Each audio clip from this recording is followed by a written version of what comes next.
Have you found him yet? No, my lord. Idiot. If they have been captured, then 10 towns might already know of Deep Dwyer as well. When will the work be done? Soon, my lord. If you don't finish it immediately, I'll skin the lot of you. What of Grandolpha? Have you made sure that my gift is ready? Yes, my lord. At least you can do something right. The Musguards are crucial to my plans. I've had my eye on her for years. She will make us even stronger. Are you still here? Leave me.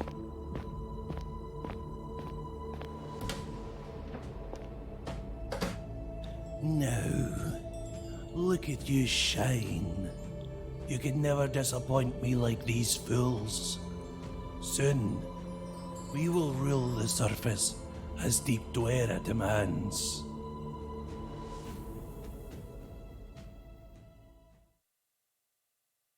Meanwhile, in Bryn Shander.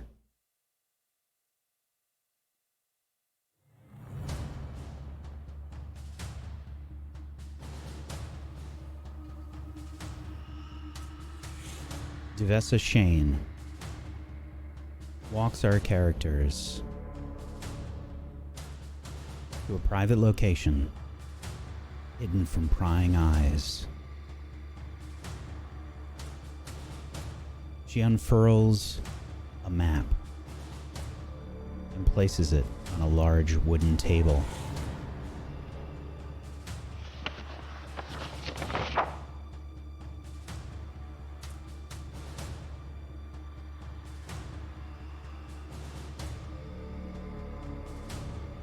As has been said, we've gathered information from that Duergar. Sheriff, could you come forward, please? The man that has been at Duvessa's side the whole time steps forward.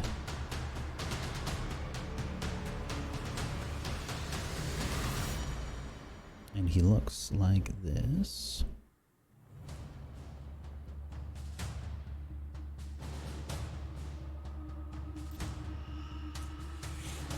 If it's going to cooperate with me, that'd be great.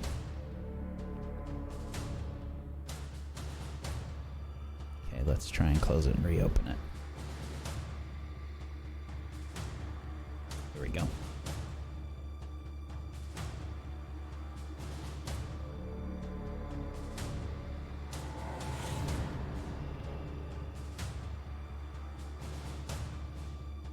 He steps forward. Strong-looking man, proud,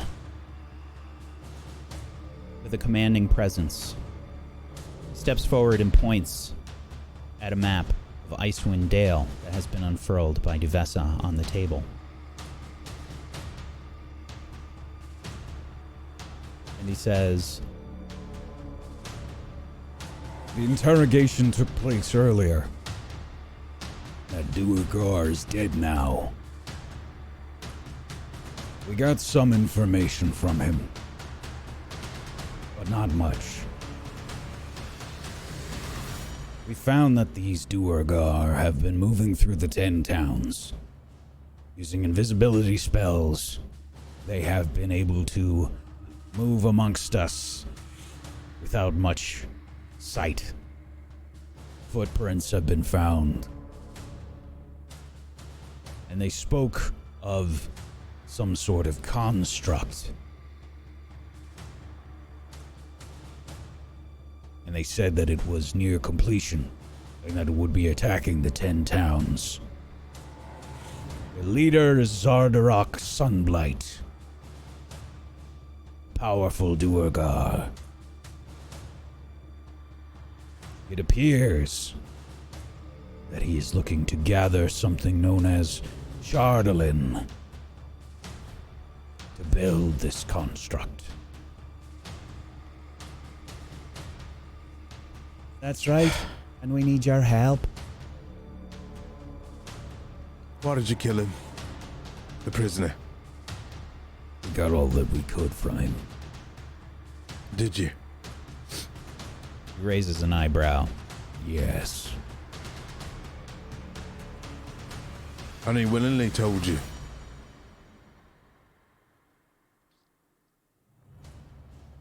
Everything you think. Duergar are very patient. They don't too much care for their kind unless they hold information.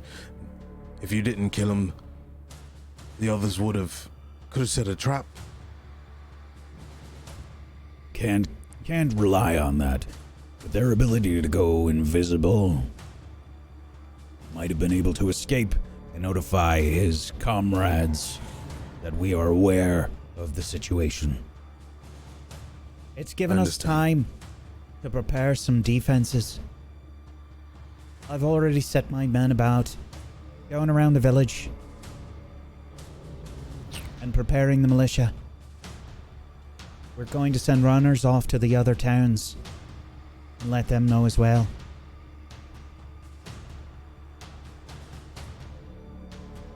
But we need your help. I believe we all agreed to help these creatures, Duergar, from the Underdark. Harsh place. From what I've read, never been there personally, well, somewhat. They're ruthless. They can see things that we don't, well, most of you don't see in dark situations. Very magically inclined, one with the stone as well. Our surface folk, goodly dwarfs here, dealing with them is one thing. Dealing with Duergar is a whole different story. Are you providing us men? We cannot. We have to secure Bryn Shander. The 10 towns relies on us, as well as supplies. Duvessa walks over to the map and she circles a location in the spine of the world.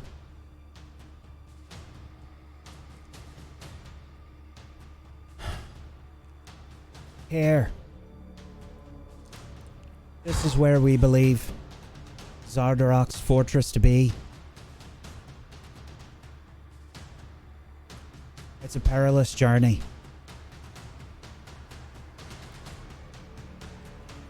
Teriel looks around at the crew. They had another way in. What do you mean?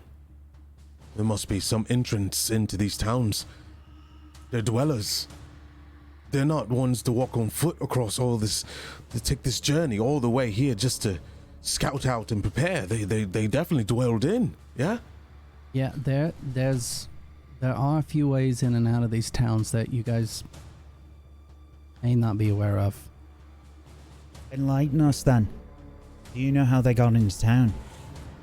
Well, I mean, there's a couple places where the wall's a little easy to get under. I can Think show you. the ground, Ray. Think back at your dealings, the ground. They can dwell and cover their tracks just as good as anyone. Better, even. They know these. They have been tunneling for years, decades. Could they centuries. have a path directly from their fortress to Pentown? Absolutely. We've Maybe been we can unable take it- to uncover anything. So unless you know it, that doesn't help us. It helps They with have air. been saying that they're walking around invisible. Maybe it's because they feel safe. It's hard to see invisible things. Chebby knows this. They're using their powers. Especially to a human eye, no offense. You can miss a lot in these times. All I'm telling you is to prepare yourselves, for we might leave this town and go for the attack. They have other means of maybe that's what they're looking for, is for you to send a force out to them by foot, with dangers along the way to hold us up. And then the real attack happens. And then what? You spend time looking for this passage. No, but you send men on the alert to prepare. Fires brewing all through the night. I know you have your rituals and stuff to this. My men are deity. already alerted. They've been sent around town. The militia's being brought up. We have All good right. men that are going to prepare the town as best as we can and defend it. I believe you. Just trying to give a little warning. I accept your mission. As long as you can help provide us supplies. And means of getting That I there cannot safely. do. But you said earlier it was... I did not say such a thing. We cannot give supplies. We don't know what is coming for us. We have no supplies to give. So you want us to go on a suicide mission to try to find out more information about the Duergar without any advance? That's what I'm saying. Perhaps to I kill chose him. the wrong people. I'm Sheriff, just trying to get... No, it's fine. We're just trying to figure things out here. You're just It's gonna okay. owe us a big one later, lady. Cheppy's gonna need a lot of alcohol. This is a lot going on right now. Cheppy, We're don't make going to negotiations need right a now. lot of payment for this if we're successful. We'll discuss when we come back. why don't we solve the problem first? Aye, fine. Okay. This is your your home. This is affecting all of Tin Towns, not just. And eventually, if they get Chardalin, this will affect all of Icewind Dale. I'm pretty sure their conquest is not just the towns. It's a start to build forts, then take on Icewind Dale. We have to do this. This is my mission. This is all of our mission. This Bushes, mission is all Morty. of ours. What were you gonna say? What was I going to say? I was just wondering if this is... If I was right, though, that we're looking just for any information about the Duergar. Maybe I phrased it in a way that was... Believe us. We're just looking for information eradicate about it? them. I think we're meant to kill him, Morty. We're the mercenaries. You are. If you are. The people that I think you are.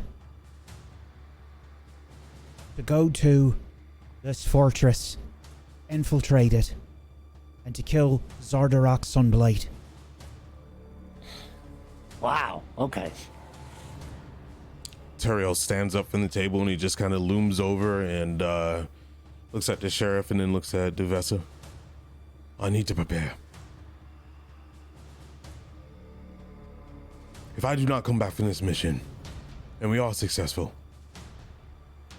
please take care of the temple, the church, of the Morning Lord. As best as your ability. That's all I ask. If you Ain't got aren't any terms. successful, we'll have far more to worry about than a single shrine. I plan on being successful, whether I'm here spiritually or physically. And he turns around and this cape flows with him, and he just kind of walks out and goes outside to prepare. Sheriff Southwell looks towards the map and he points towards the 10 trail leading out of Bryn Shander to the southwest. And he says, Your fastest way will probably be to take the 10 trail. Staying on the trail will be faster than trying to leave the road too soon.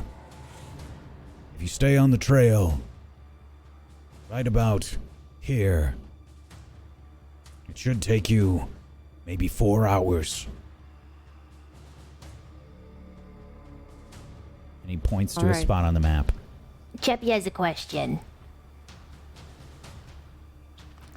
Cheppy wants this map. If we're gonna go out and do this, we need more than one map. Cheppy needs this map. That's Very the least well. you can give us. This we can do. High five, Moonbrook. Once you leave the 10 trail, you'll be entering the forest.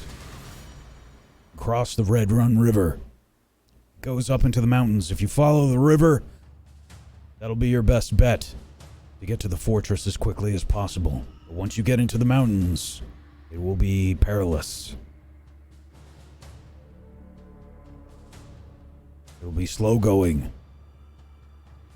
Ray's gonna point at a specific spot and look over to Moonbrook and be like, so can we, you think like we'll sort of push up here and go up into this open spot? Probably do logistics with Teriel. We could do it back at the place. That's fine, but I'm just saying I have an idea. Just looking at the map. I've got it. I've got everything solved right now. Easy.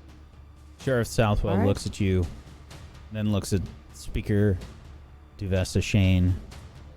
Very well. Good luck on your journey. You like that? It's pretty good that I was very quick with that, huh? She looks at you with a very serious face. And she says, Right? The 10 towns depends on you. You're right. So you definitely owe us one. More than one, I would say. If we're successful. And If you're don't successful. End up dead. If we're successful. Or mad. We'll be back. Don't worry. Let's head out. This isn't the first suicide mission I've been on, lady. I'll be back. Did you see that I winked? There. Believe him, he eats mayo every day and that's it, and he's still kicking. Cheppy does not understand it. And she's gonna start following Morty out. We have no time to waste. Do the same. After you, Moonbrook.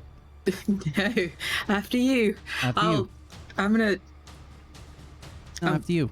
We can go together. We go together? Okay. I'm walking backwards. And I'm making eye contact with the speaker the whole time. It's not gonna work. She turns around and starts talking to the sheriff. Damn! Okay, let's go. There's your fucking. Yeah, fucking great job. That's a great job. I think Mortis comes back and goes, thank you very much for this opportunity. So, just thank you for this opportunity. I need to confer with the sheriff. Okay, thank you. Down they go. Meanwhile, outside, Teriel seems to be finishing up a spell.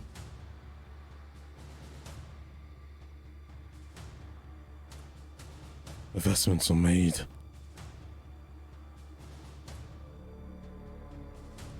Oh, yeah. Okay. I believe I'm ready. And looks around.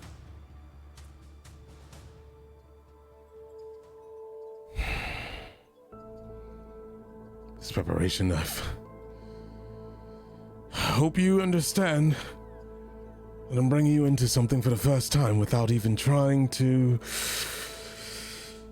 I know our connection will be instantaneous, but I'm sorry to bring you in this. Here we go.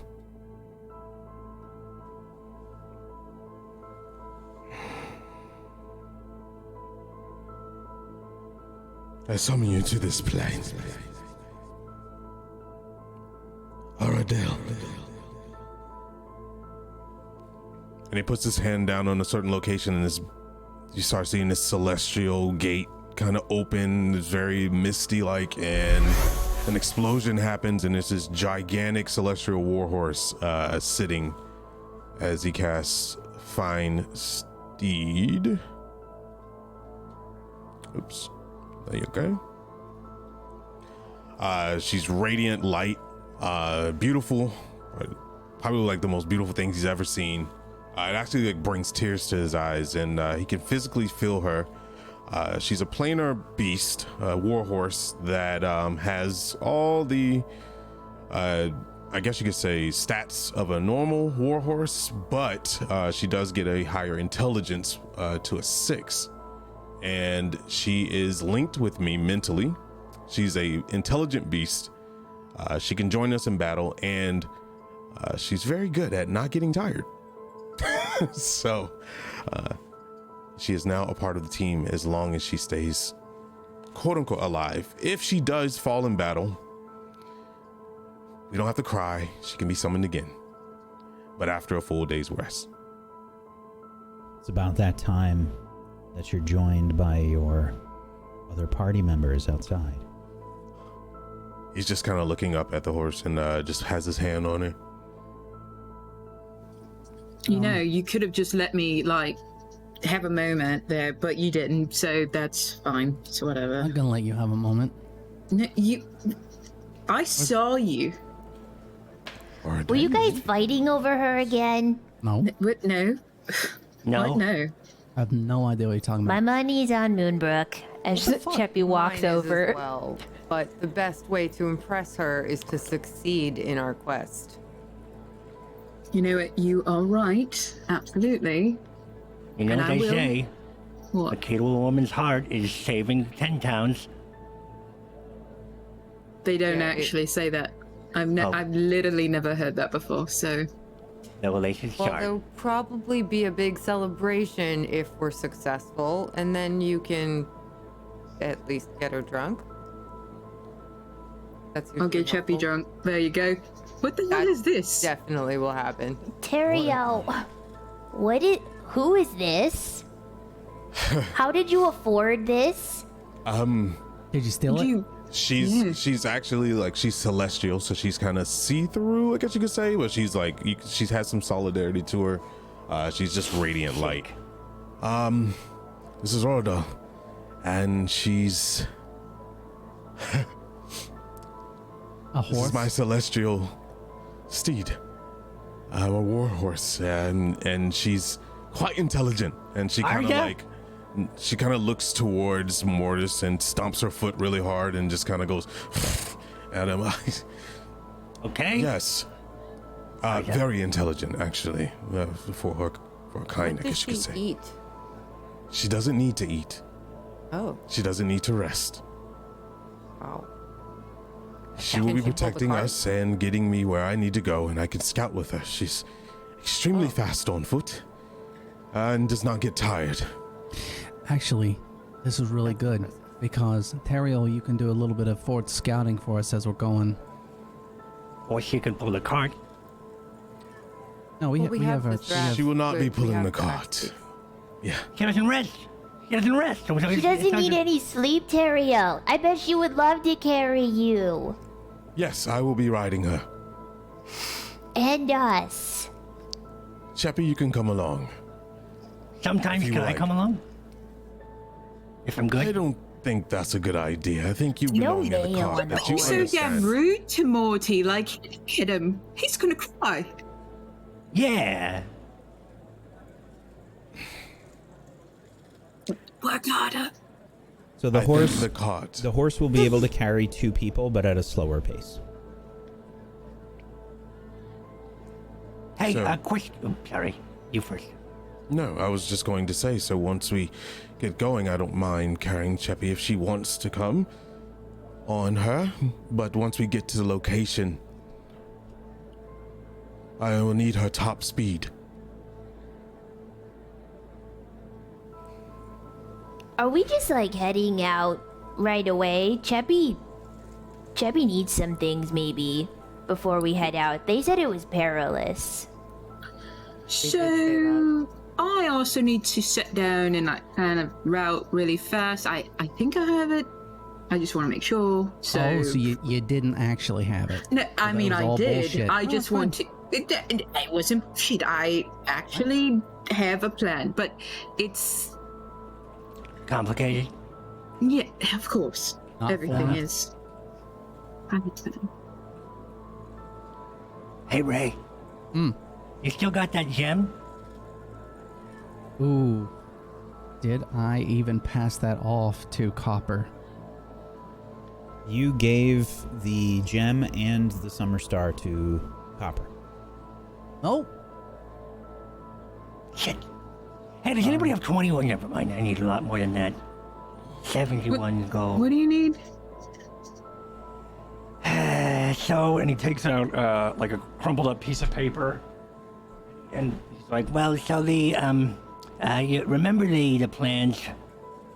That clay doll in that cabin? Yeah. Mm-hmm.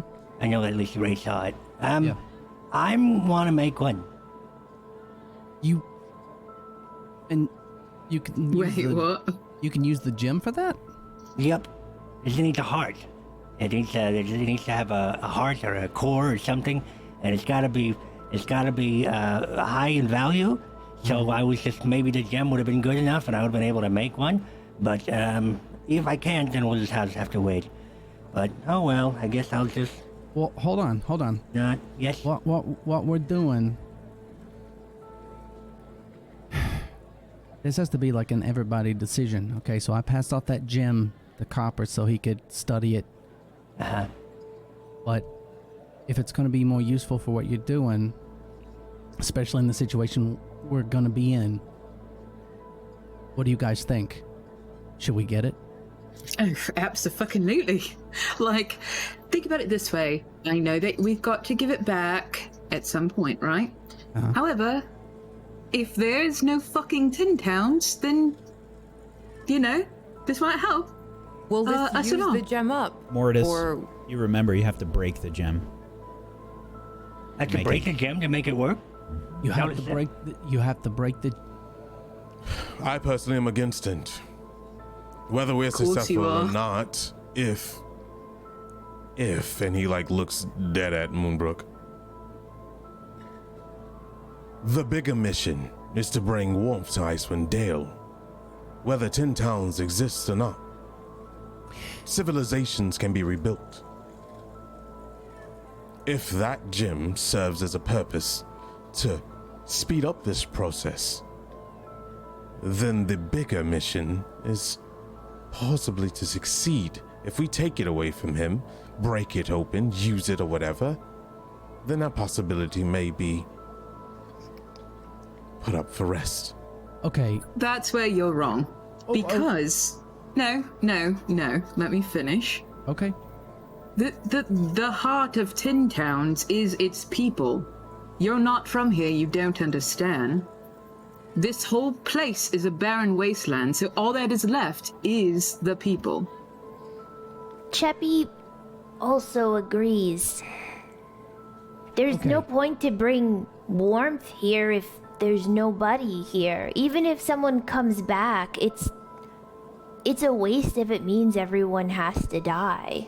Well, okay, we may need everything in every single one of our powers to fight Chardolin wielding enemies. Okay, so I do agree with that, but also with what Teriel's saying. So, Mortis, so you need something of high value to do this? Yeah, crystal or a gem or something. Didn't we have another crystal? Do Wasn't we there like have a enough second one? money to pull together? I mean, I have I don't- 21. We have to 29 go on a gold. perilous journey. We can't spend our money on a Right, crystal. I don't want to spend any money if we don't have. Cheppy was- If we have something, I'll take it. But if I mean, I can Otherwise, make I'll just keep berries. my It's not eyes like we need to peeled. get rations. Cheppy was thinking. Copper said it was going to take a very, very long time to possibly change all of the runes and the calculation. Cheppy has no idea what they were talking about. But they said it was going to be a long time and it might not even work. And they were going to use the core for that. But we have to save the 10 towns now.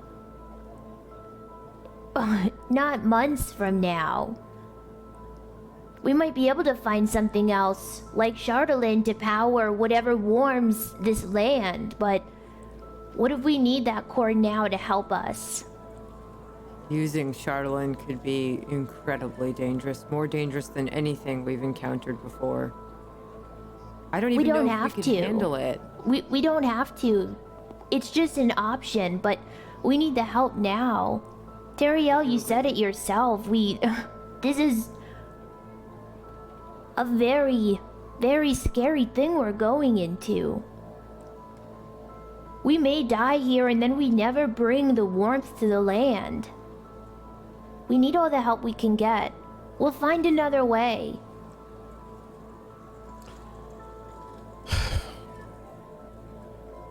Fine. Then if you really want to do this, Then bind the elemental to my shield. He pulls it around. There's gems in this. Can you do that?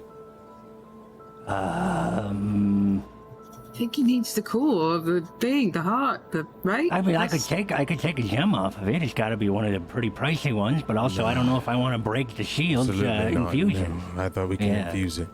No, it's like I would have to use up the crystal. Just to be clear, I want to make sure that you understood what I was saying before. Yes. If you use the gem is its intended function, not for what you're using it for. Right. You have to break. You have to break the gem to summon the thing. Yes. But if I wanted to use it as a heart, I can. It would still be encased in homunculi. Potentially. Oh. Okay. Potentially. Right. Okay. Okay.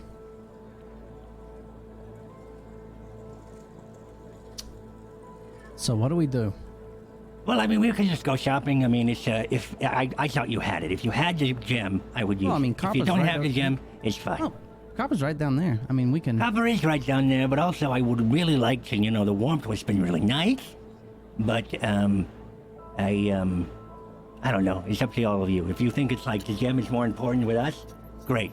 I'll go get the gem. Yeah, actually, I do, and he showed reluctance to even have the fucking gem, and it puts him in danger of even holding it, so... That is true. All right, say no more. I'll be back. Wait, whoa. Come with you. Okay, no, I'm coming with you. Okay, all right, come on, keep up. Maybe while they're going to get that, we should try to get some more rations and things that we may need. Maybe some more rope and pitons. What gem are you trying to put what in? They're using the gem that Copper has. There's no point in bringing warmth if no one is left alive to feel it. I'm not arguing the fact anymore. I was just asking for the simple of... I had an idea, but it won't work. Okay. My mind is going so many places at once. I believe we need to get more furs. All of you would notice, by the way, that while the town has a sort of happier air, you can see that there are guards sort of rushing around town. People are starting to be... You don't have to make any sort of insight roll. You can see that some of the people are questioning some of the things that are going on. Guards are sort of like running about town. You can see like a few guards running towards people's houses and things. There's a bit of a hustle and bustle going on with the town's bit of urgency. Militia. Yeah, the urgency, yes. That's a good word for it. Could we possibly ask our friend to be our guide to help us? Garrett? Even to bring us a little ways? It might help us get even a little closer, and he doesn't have to come the whole way. Well, I But mean, even do you not trust me? God, look, Chubby just remember- does. No, I've got it. Give someone go get supplies, and then I'll spend time studying a great route for us. Yeah. Cheryl kind of eyes Moonbrook suspiciously and then looks back at Cheppy. What was that look for?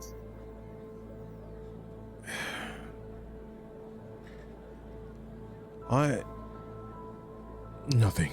I'm going to get more furs. I will come with you, Cheppy, to get supplies.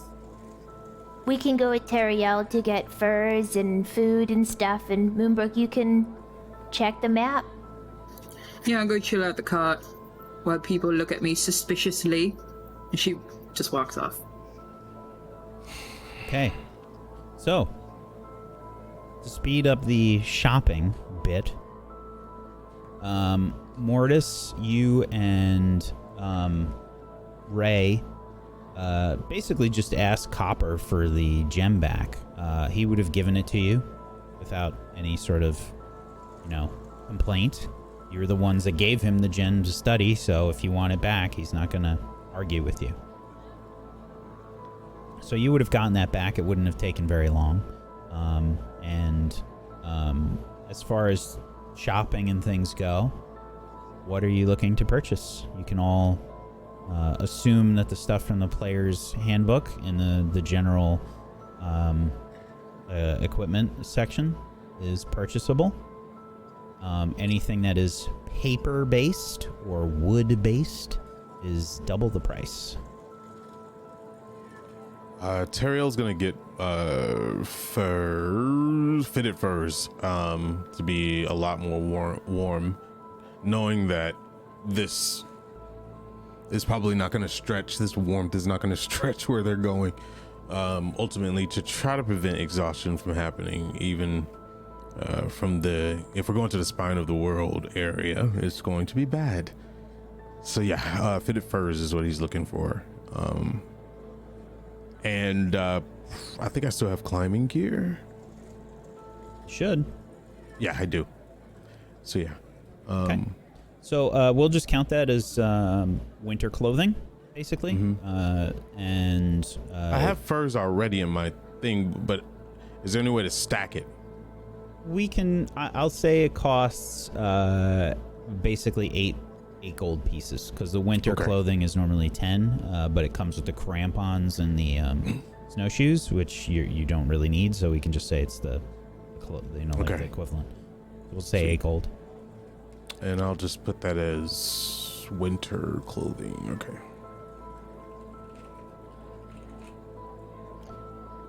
So you guys are sort of, you've made your purchases. You're sort of coming back together. Moonbrook. I'm sorry, Cheppy, what were you saying? Oh, no, I was just going to say a couple items, but honestly, it's like, I'll just take the gold away and I know what I have. Yeah, you guys can I'd trust you. Honor system for that. Just, remove what you have to.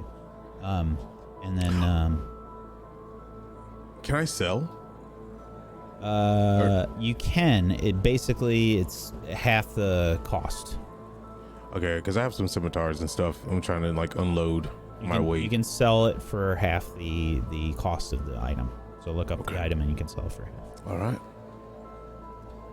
Okay. Thank you. Moonbrook, what are you up to? Hello. Literally, I gave Cheppy and Nissa a list of things that I wanted, just rations, whatnot, and then I sat and I studied a route, the best route to go for this trek. Once we passed, we hit the 4-way, or that spot that was shown on the map. Yeah, I left it on the map there. That's where the sheriff recommended that you start getting off the trail. Following the river. So I'm thinking, if I have to roll for this, but I think, yeah. You can give me a survival roll. This will be with advantage. Okay. You're just looking for the fastest way, I assume, right? Fastest and easiest, to be fair. So okay. It might be different. Okay. Then we'll do. Let's go easiest. Okay. Okay. You said advantage. Natural 20. Hey. Okay. So you said the easiest? The easiest, yeah. Yeah. Okay. The easiest is basically sticking by the river. That's river, what I thought, yeah. The river will, basically break off, and nearest you can tell, depending on how severe the terrain is, it's hard to tell from this kind of a map without proper topography and stuff, which you wouldn't be able to really find. Probably getting to the point where you are. Where you're going to have to really start slogging through the mountains is right about... let's see, let's say right about here. And you think... Sorry, what? It's not showing up. I know, I'm going to... Just give me 1 sec. Sorry. Because stuff is overlapping and being a pain. Let's see if I can do it like this. You think so? Okay. So, Oops, I'm missing a few letters.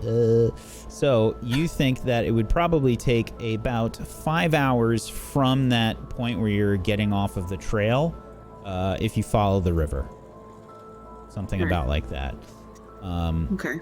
If you start to go too far away from the river, or if it gets too perilous, it could add, another 5 hours. It really just depends on what the terrain is like once you get there.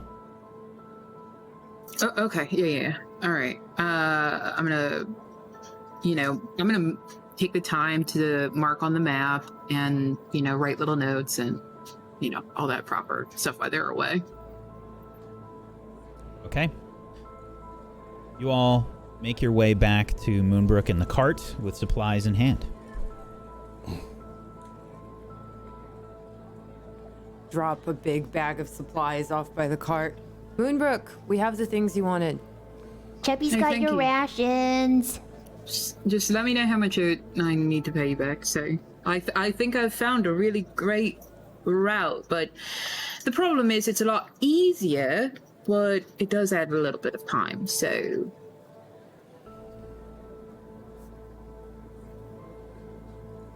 I think So do we we'll want face enough easy or do we dangers want there fast? that... Sorry, Morty? Do we want easy or do we want fast? I guess that's really what it comes easy. down to. Easy. I think Okay. we'll face enough dangers there once we get there. We don't want to The be... weather alone is Yeah. scary. We want to be at our best once we get there, instead of fighting to get there. I would say, at least. Chubby doesn't want to fall down a mountain. yeah, me neither. So I think the best route would be to go along the river there. So we'll see how that will work out for us. But yeah, it looks good. I've never actually been that far down there. Obviously, I came from the sea area, so Yeah, I've never been down there either. Are we ready to go? Do we have everything? I think so. we got the gym, we got supplies. Yeah. Okay. I guess we're going. Mortis, do I you guess need to I'm do ready. that thing now with your whatever you're making, or is that Oh, me? something- What? I could do it on the road. It's probably better if Okay. I do it on the road. Okay. Well, if we're ready, I'll drive the cart and yeah, we'll just start heading south. I would like to say before we get into any danger, make sure if you have any enchants, make sure you do them. I don't know how much time we'll have. Once we're in their territory, we're there. Yeah. Another reminder that you Material. all have potions. Just saying. Chubby does. If anyone needs it, I still You have can your take it. potions. I don't know what this purple one is, and what is this Well, one I- here that you have labeled with me on it? I don't know what this one is either. The purple one, that one's an experiment. You're just gonna. That Oh. one's. I just figured you'd probably want to be the one to try it out. And you're gonna I tell me think- once I drink it and not before? Okay, what I think it's supposed to do is it's supposed to make you tougher. Like you can, like the stronger skin and stuff. Okay, I like that idea. And what happens if it fails? Then it's not it. Then it's not it. Does it give me any side effects? Well, I guess that's what we're gonna test. But you let me know if you feel any side effects or symptoms, and I'll write it down in this book, and I'll make sure, and I'll make the changes for the next one. And this one that you put next to me while I was asleep? Oh, that one's healing. That one's gonna help you. Oh, another that one. I know. That one I know never like the back of my hand. So that's horse blood and mint. Ugh. So that'll work. Sounds all right. fabulous. delicious. It's not. It's really not. No, Listen, it his actually healing is fine. potions work. That's all we really care about. They might be disgusting, but they do their job well. Duriel, back you to said male you reality knew there. a lot about the Dwergar. Chubby Right. doesn't know much. Are they gonna be harder than the big mammoth thing we fought? These Duragar are gonna be much harder.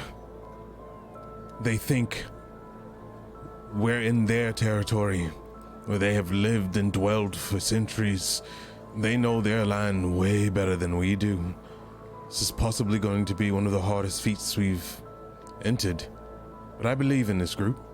As he gets up on his celestial steed and... well, this is going to be a test for us all. He kind of smiles. And we have the Morning Lord watching over us. We'll be fine. Just gotta work together and not argue. And try Teriel, to can you help me up? Cheppy wants to sit on the horse too. Alright. Puts his I hand help out. her. Yeah, I kind of boost her up from the butt, and he pulls her up. Cheppy Kind of gets in. pats on Ardell and it's okay, it's okay. She kind of stomps out and they adjust themselves. Alright. Wrap these furs around you.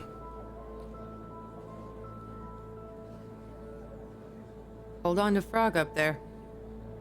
Cheppy already tucked him in. When Morty was talking about needing a cord, Cheppy got a little worried he was going to try to use Frog, so... Wise. You stay away. I would never do that. It's a great idea, but I don't think he's worth that much. Alright, I think it's time to go now with that one. Ready when you are. He kind of pulls her around and starts walking through the town and looks down at everyone and looks at the kids, kind of pointing at it and everything, are pointing at her. How we can maintain this? You see guards sort of rushing around in the background. Several people sort of chattering amongst themselves. I wonder what's going on. I haven't seen the guards that worked up for a long time. Hello. Last time was a Verbeek.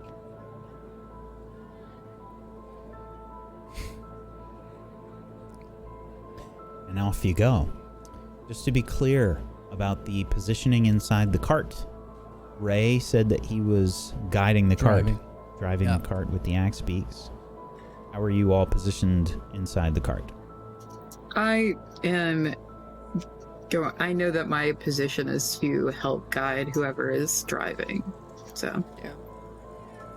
I'm assuming Ray is helping you drive. Yeah, he's driving. I'm guiding. Okay. I'm the navigator. So you're up with Ray. Yeah. Okay. I'll be inside, but by the whichever window Left you or can right? see. Whichever one is currently the same side that Teriel and Cheppy are on. Question. I'm gonna be inside. Where did Moonbrook tell us the path or no? Yeah, I did. Okay, so we'll be in front then. Since Cheppy's eyesight and my eyesight are, well, especially her eyesight is really good, we can see dangers and we can maneuver a lot faster than our cart can. By the way, I looked it up. I can see like it's daytime out right now. Nighttime, complete daytime for me. Nice. Okay. The group begins their journey. Saw that note. Out through Bryn Shander, leaving it behind. There's just a moment where we see sort of the camera looking over their shoulders, leaving behind the town. The group begins to leave. And you can see the signs of civilization fall back behind them. And the camera swings around and we see in the distance the fog that has sort of settled because of the temperature change across the land. Things looking desolate once again. They begin their journey heading along the 10 trail. For hours they travel. There are different paces at which you can travel. Are you taking a normal pace, fast pace, or a slow pace? Normal? Normal. What's the weather conditions like? They're clear right now. I think I'm probably trying to keep pace with Teriel. So it really comes down to whatever I was gonna say we're probably gonna be like shooting off a little bit and going a little bit further, checking around and turning around and coming back to the cart and reporting back to you. Okay. Yeah. So like the way's clear. If we have a need of rest, there's an open area here. You know. Okay. We seeing goblin encampment ruins there or whatever. You know. Yeah. Also, Terriel's gonna pull up next to the cart and say, "I just want to be clear. We're not out of the wrath of her. So be on your wits. We may run into some dangers along the way. She might see it a very good chance to test our might. Who knows if they're working in accordance to her." Should our goal be to run if something pops up? That I do not know. I think it's situational. That's fair. Okay. All right, we're gonna ride ahead for a little bit and check the area out. You'll be able to see us in eye distance, hopefully, Ray. Yeah, you guys are sort of hitting the edge of mine every now and then, so yeah, I'll stick to the trail. All right, Chappie, ready? Hard on. Let's go. Hard. Ride off in the distance a good bit. Cheppy's really going to be paying attention while they're out there as well. Like, not goofing off for once, kind of really trying to pay attention and make sure she's looking out for the team. Okay. You can make a perception roll, Cheppy and Teriel.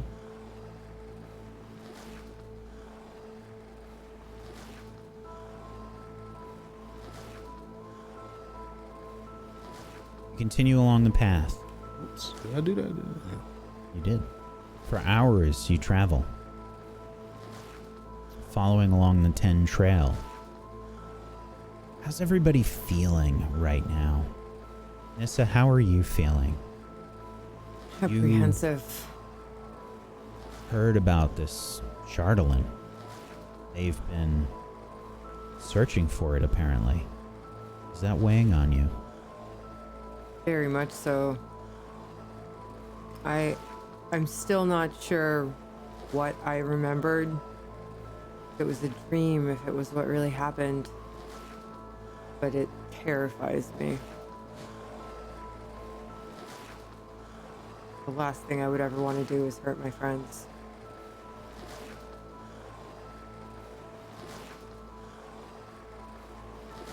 I don't trust myself, but I can't leave them to face this alone either. I think at some point I have to tell one of them something.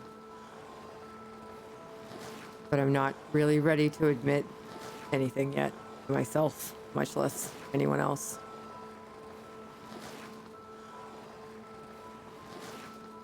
Ray, what about you? Ray forgot to pee. And he knows he can't stop. So he's just sitting there holding it.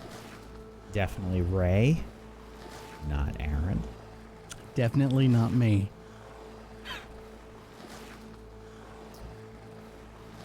Ray is trying to not do a little pee-pee dance. Oh, he is. I mean, if anyone was... What the hell is wrong? What is wrong with you, man? Nothing. The seat's really uncomfortable. You don't... have you not noticed that? Oh. All right. Proxy, did you notice anything, or? When I was looking around? Nope. Okay. No, I rolled an 11. I didn't see anything. We're gonna circle back. The way looks pretty clear. How long have you been traveling for? Probably about 2 hours or so. Right. We need to probably stop and feed the ox beaks, so we good at coming up in the clearing right here, right next to the river. Oh, perfect. Okay. All right. We'll ride up and try to clear a path. Follow us. The axe beaks are good to travel as long as you're not rushing. Probably every 4 hours or so. Oh shit! All right. Well, if you don't Guess speak we up, keep we're just gonna going? keep going. Basically, Until they need a break? they're basically just walking. So unless they're pulling a heavy, pulling like really heavy supplies or anything, you're okay for about 4 hours before you need to take a rest. Yeah, Ray wouldn't say anything. I think I know how important all Stop this is. fidgeting. No, I'm. All right. It's giving me anxiety. I'm sorry. What's going on? Before we ride off, are you okay? Are you Perfectly nervous? fine. Yep. I'm This just. is Do your exciting. Are you just antsy sometimes? Do you ever get that way where you just like really, I just want to get there. That's fine. You're It's okay. being scared. You're scared You're a of what we're horrible doing? liar. Yep. All right. Should we stop to do a bathroom break? Is that what it is? Nope. Yeah. All right. Well, we'll keep on ahead then. Moonbrook Pearls. just sits there for a second and she goes, What's that? What's going on? Is that? You're a fucking asshole. You know that? Ray, please make a Constitution saving throw. You brought it on yourself. Of course. Did somebody light something on fire? What's going on? 12. Yeah, you're holding it. Oh fuck yeah. You should make me do a performance check.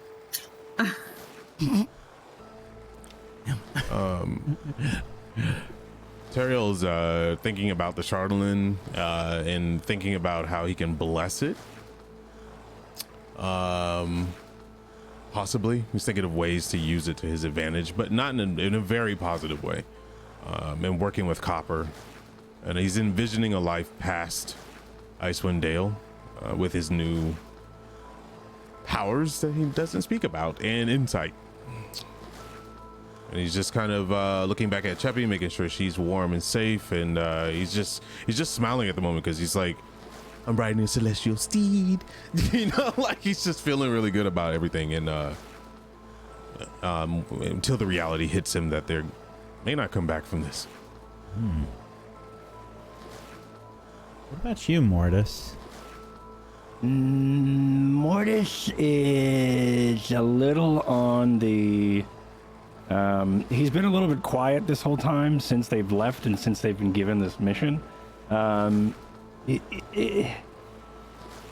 is the second time he's been sent out from a community to go and try to help the community out on a suicide mission. He doesn't know if it's in exile or if he doesn't know if he's meant to help. So there's a lot of introspective looking as he is trying to figure out if he was meant to die with the crag cat, or if he is meant to die here.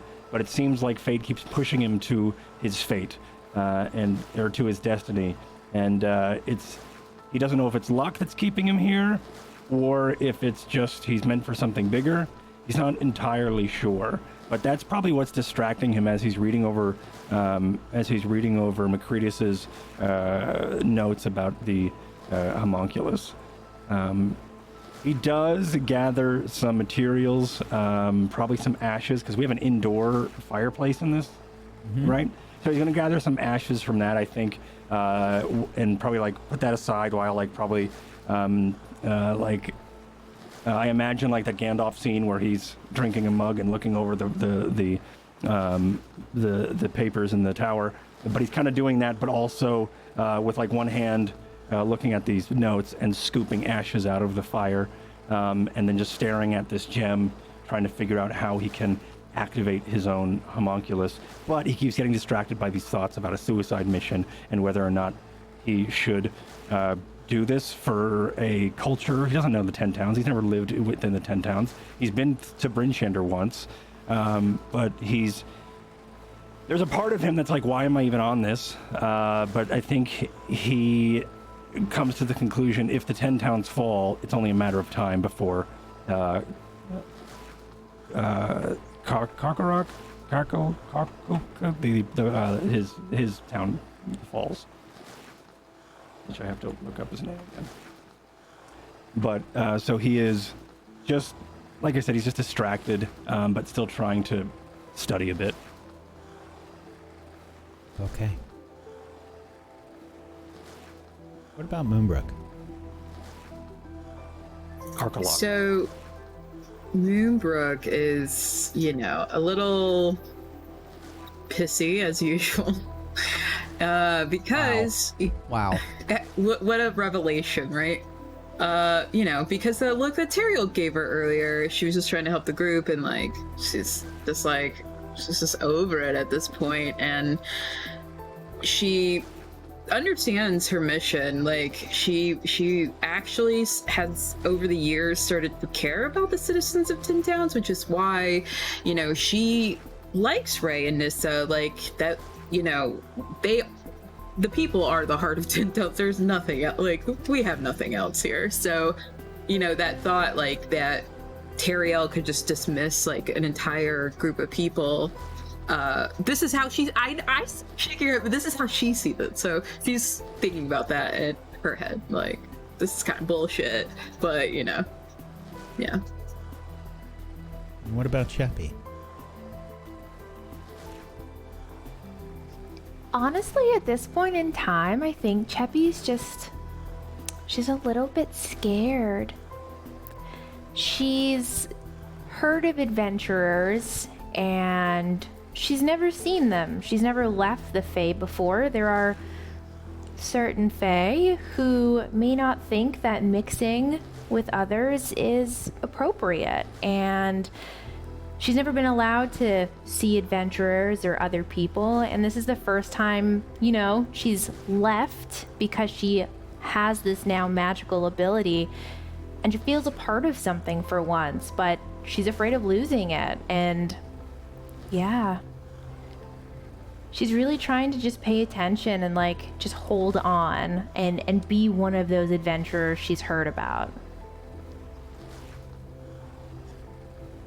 The group ponders their concerns and their problems as they move along the 10 trail, coming upon the Red Run River up ahead. Teriel and Cheppy, you can see the intersection of several rivers, which is where Moonbrook suggested, and where the sheriff suggested that you diverge from the road. I think that looks like the river way up there. No, we should pull ahead as fast as we can and then circle around these trees here, meet them back on the road. Yeah, they're not gonna get there anytime soon. We can kind of look out and make sure nobody else is there and then come back. Alright. Ardell, with speed. And he picks up the speed with her, and they just kind of travel around these trees, this bend area right here, and just to make sure the river side is safe on both sides, just in case we need to stop, since it's been over 4 hours.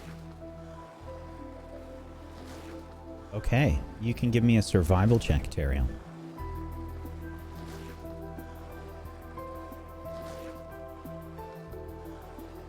$18. Yeah, there's you find a good way to sort of navigate the cart into a decent place to stop and rest near the rivers, where you might be able to get some water for the animals, and just stop and rest for a half hour or an hour or so. All right. This looks good, Cheppy. You still awake? Cheppy's still awake. I don't see anything. All right, good. This looks like a perfect area right here to rest. You see, right by there, there's a little bit of running water right there. We can fill up and find out what's going on with the group. Make sure everybody's okay. We should go back to them and let them know. Right. Turns Oradol around and brings her trotting back really, really fast towards him. Hi! Hi! I think we're good. We this is where we're supposed to break off.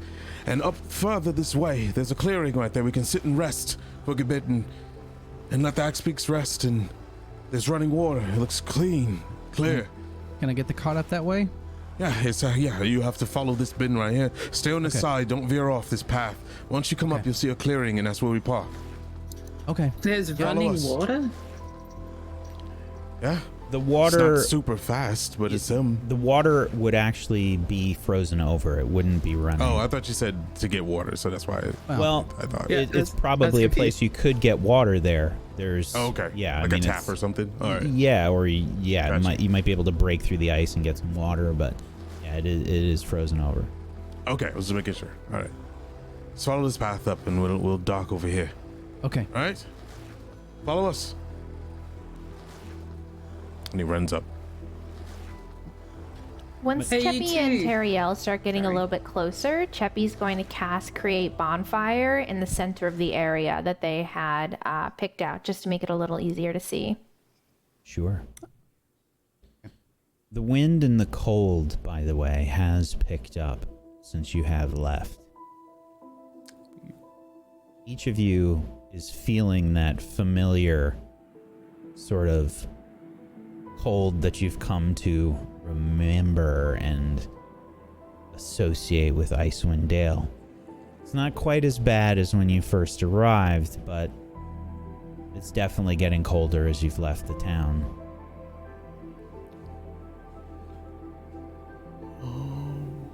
Teriel, are you cold? Do you need another fur? No, I bought extra for both of us. We should check and see if anybody else needs some when we stop. Can me and Ray just be like freaking?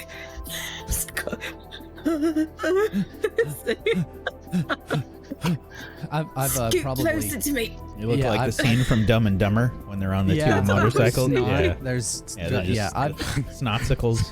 I have See. probably cast Produce Flame at this point, and I'm probably holding it as close as I can get without burning her.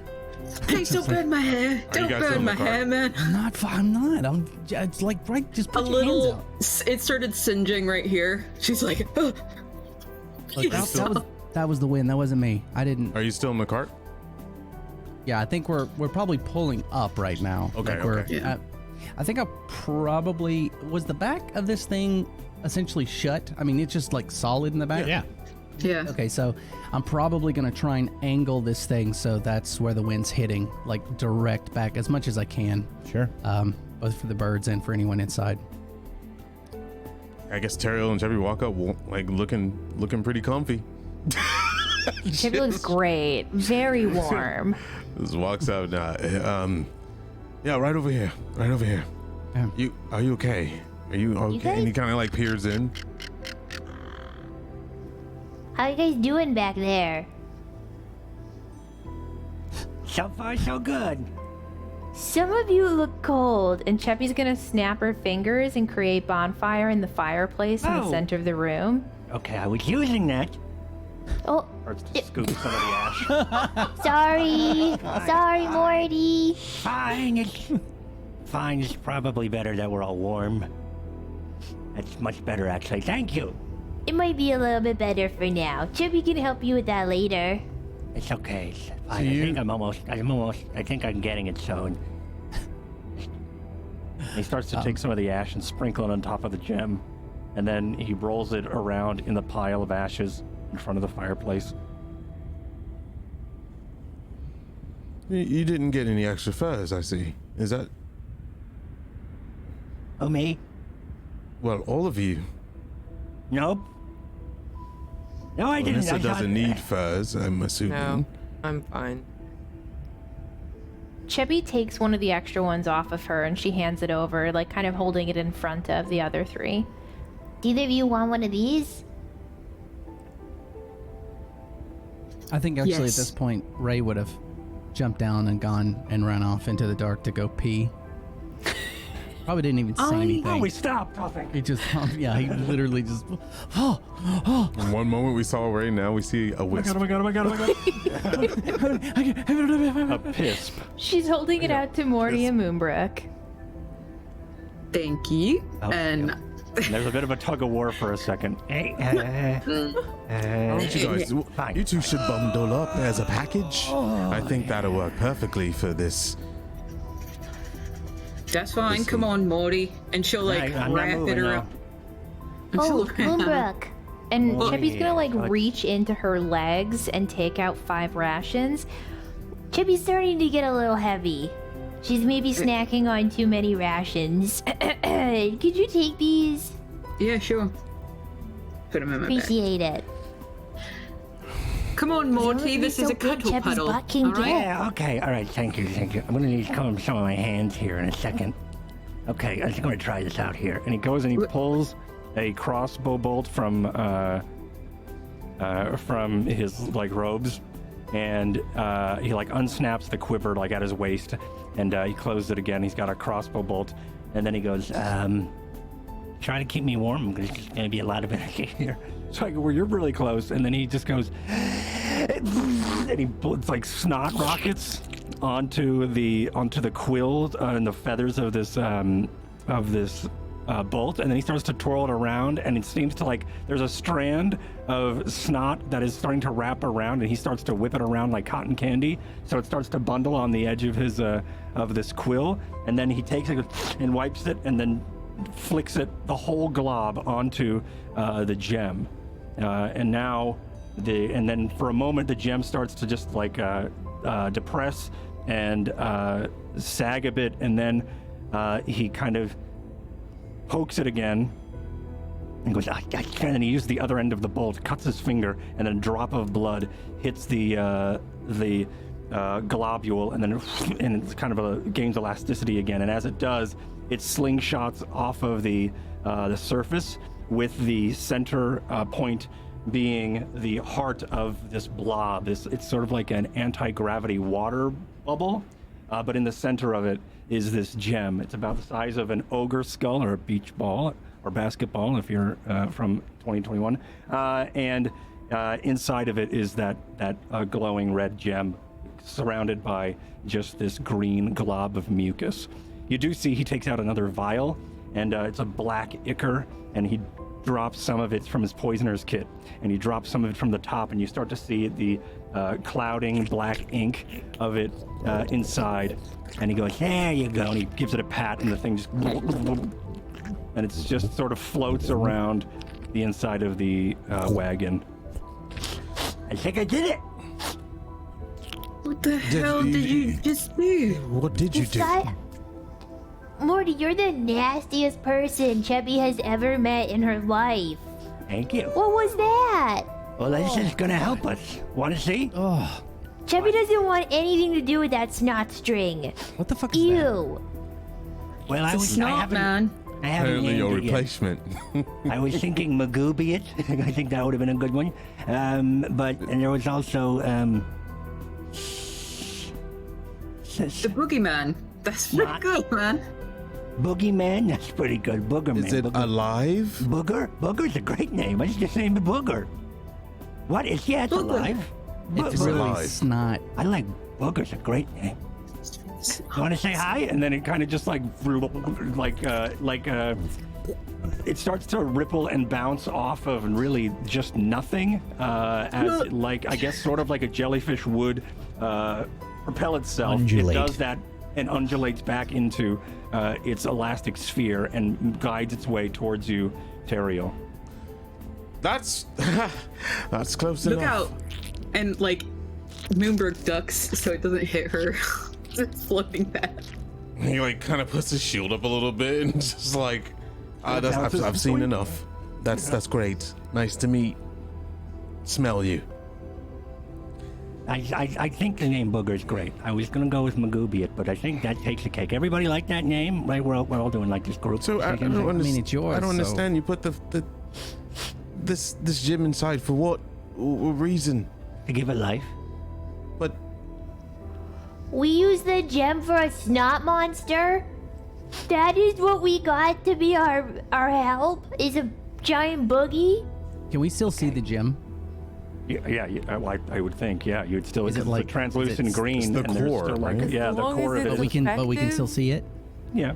Okay. does it So it's do like- fire attacks? What can it do? Yeah, what? Okay. And I think it floats to the other side of the cart. I And don't want a he aims it- demonstration. Just tell us, because Oh, okay. Do you all think we you have. could Well, I safely think it can handle do this. Chardolin? And he goes, and he sneezes, and as he sneezes, poison spray is casted out of the other side of Huh. of the cart. You see the globules of snot like stick to some surface on the ground and just sort of. I mean, I've also infused it with some poison. So if anybody out there is who else susceptible to poison, they'll be poisoned. Mortis.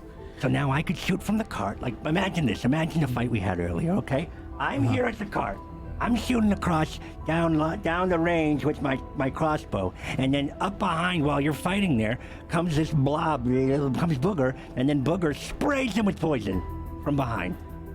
And I'm nowhere to be seen because I'm already off. Snipe it away! I mean...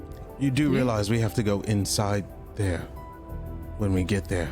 Right, I was just using that as an example. I'll be with okay. you. I'm not just All going right. to stay in the car the whole time.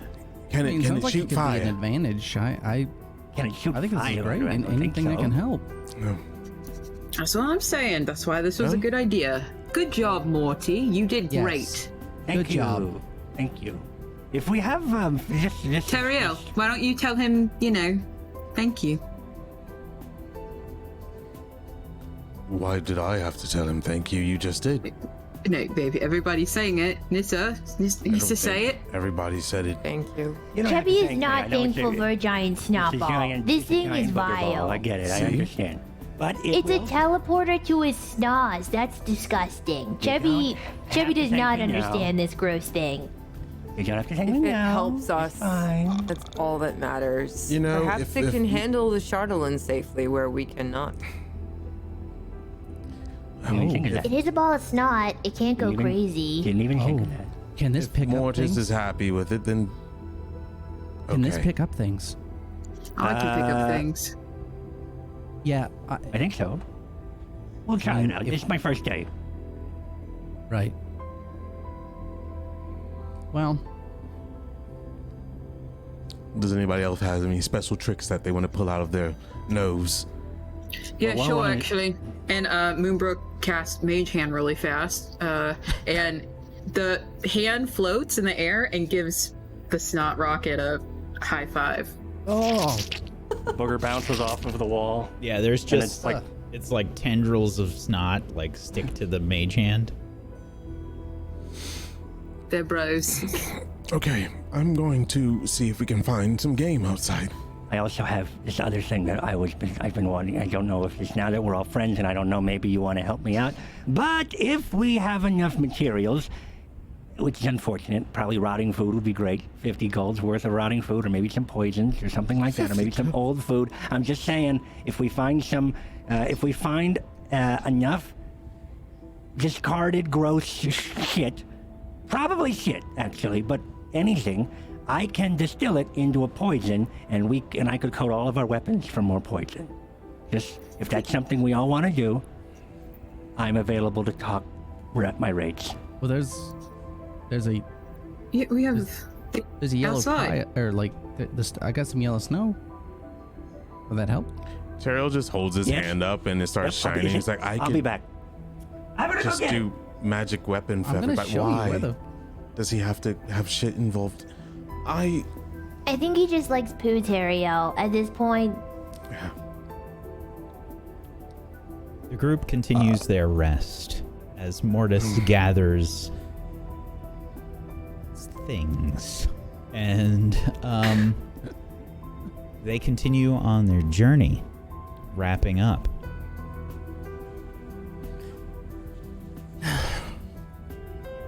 So, Moonbrook, you said the river. We're gonna follow it east.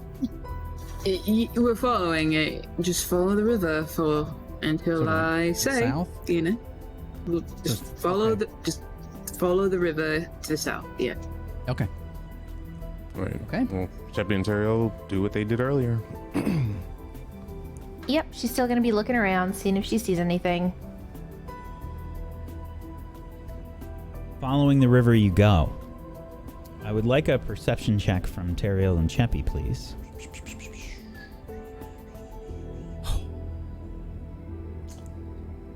Oh. Oh my god. Excellent.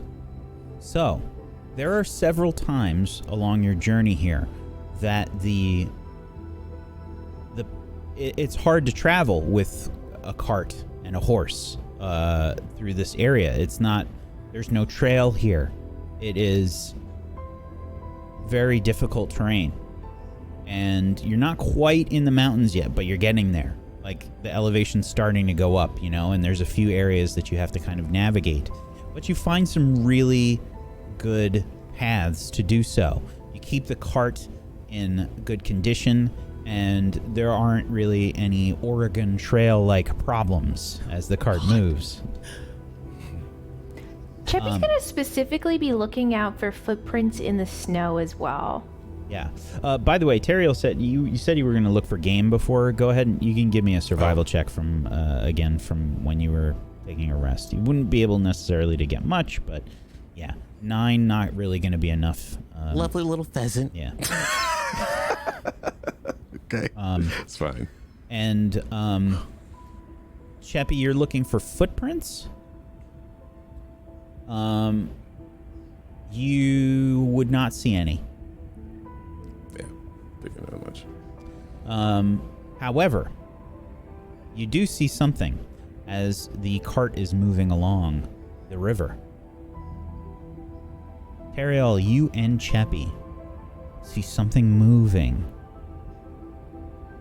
on some rocks ahead as the mountains of the spine of the world begin to take shape. You can see several creatures looking like they are trying to hide along some rocks and things. That does not look right. We should stop. And you see that? That is not. Something's wrong with those animals.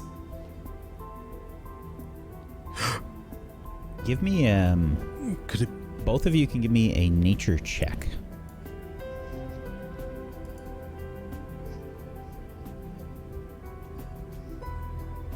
Don't really know what they are, but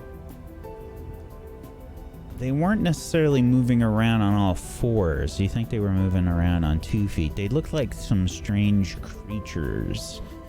Very hairy, strange faces. Cheppy has no idea what that is.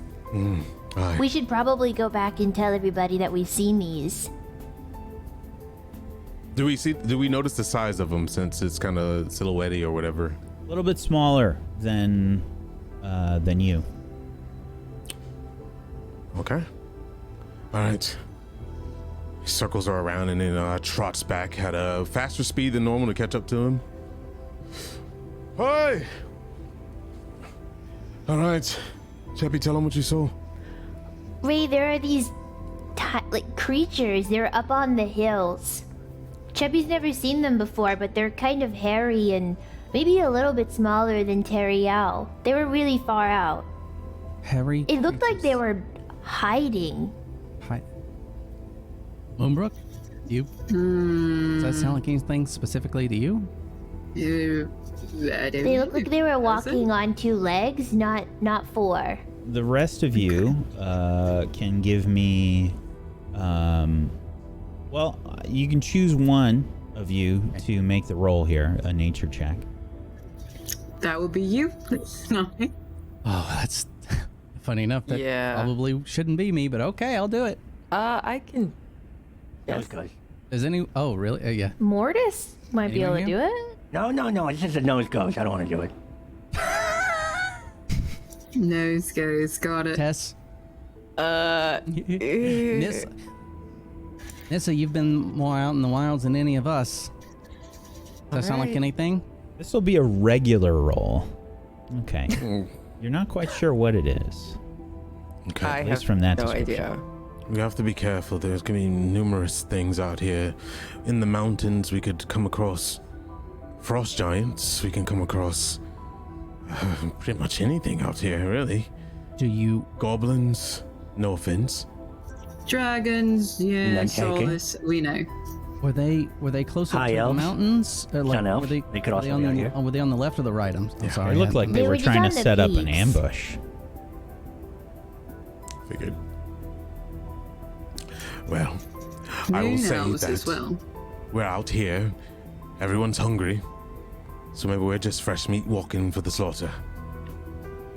We should probably be very mindful and ready. Like weapons What if we out, attack type them ready. first? Nick, what if they're not even going to Really? attack Yeah. us? Like, that's the thing. I wasn't paying attention. What are we? There's goblins out there? No. Chubby doesn't calm know down, what they man. are, but what if they come behind us and attack us while we are dealing with something ahead? Okay, What do if you we they're have to actually jump on watching us them? right now? They probably are. They probably are. They definitely So, are. Do you want why to get don't- to jump on them first, Jeppy, is what you're saying? Do you want to send warning shots? No, we don't. They might be like fine. And I say this as a person who doesn't usually say this. Teriel eyes her suspiciously. Why don't we do this? Terrio, why don't you ride close to us, and why don't we have some people post up around the windows, and we'll just keep going forward. Keep our eyes open. Yes, there's I mean, if no you want- reason to get into a fight until we reach our destination. We'll just damage ourselves right before we will for sure damage ourselves. Did we say hi yet? Did we go like hi? But We're what just if passing when we're through. leaving, they're here, and we're already hurt and exhausted? But what if they're like just, like us and they're cool, man? I don't know. Let's get a Setting read on up them first. what looks like an ambush is not a cool person. But like maybe they're ambushing something else that's not us, right? Hey? Okay. We could help them ambush whatever they're ambushing. Do we have a choice? Maybe it's the bad guys. Do we? We can't turn around, right? No. We'll Yeah. lose so much time, and no, we can't. We gotta go forward. All So- right. We'll act as we're faster. If there's No. anything, we'll try to draw it out first. That's absolutely dumb. No, No, stay we need to together. stay next to the car, Teriel, just in case anything bad happens. Yeah, I don't want you to be stuck out there, buddy. Okay. I'll go Don't with want a you. If you Leoric want to. situation, if you know what I mean. Maybe get that snot bubble ready to go, just in case. James Booger, okay? Get that booger bubble ready to go. Right. Well, then we'll trot in front of you. Can you put the booger in a jar and Cheppy holds the jar, and then if you need to out of the jar? Maybe. I mean, we're not super close yet, so I don't know if I just hi, welcome to the material realm. I'm gonna put you in some captivity. I feel like I just want to let it That's true. And get you- acclimated first. and yeah, Cheppy, you've gotten on to me about having the Fey Bears come up, so we don't really know. It's a snot. You know, that's. I think you're judging a little too soon. So, Yeah, It's a Mrs. piece of Judgy me, Pants over okay? here. okay, so we right. we going forward? Yeah. So Terry will circle the celestial horse around and walk in front of them at a trot, just to kind of move them along. Is not a full run sprint or nothing. And he probably is about maybe, I don't know. Cheppy's still on the horse with you, right? Yeah. Okay. Takes his shield out from his back and tell Cheppy to hold it. If she can, ask her if she can hold it first, because I don't know, weight or whatever. Cheppy could hold it on the horse, but Cheppy won't be able to move if I'm holding it. Okay, so what he'll do is he'll kind of strap it on his arm while he's holding he's kind of holding on to Oradol and go forth. Okay. So you're leading ahead of the cart. Yeah, we're not far from. We're just like feet, in front of him, whatever. Okay, about how far? I would say about 1 square. So 5 feet. Yeah. Okay. You begin to lead the way. What are you doing? Looking around like crazy. It's entrusting Ardell to the path and just keeping his eyes on his swivel, but not trying to be too obvious just in case they're watching. But he is scouting out, is full intently looking around his surroundings. Yeah, perception Cheppy's check. not getting tunnel visioned either. She doesn't want to look just like straight in their direction. She's going to be like remembering to look around. 17. Okay, Cheppy.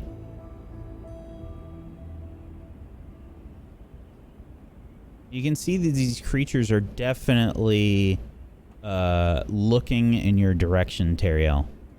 Several of them are pulling out weapons. They're kind of like up on some foothills. You know, you're navigating next to the river. There's really no path here. There's just you just trying to find the best places for the horse to go around stuff, really. Okay. There is a series of trees where we are.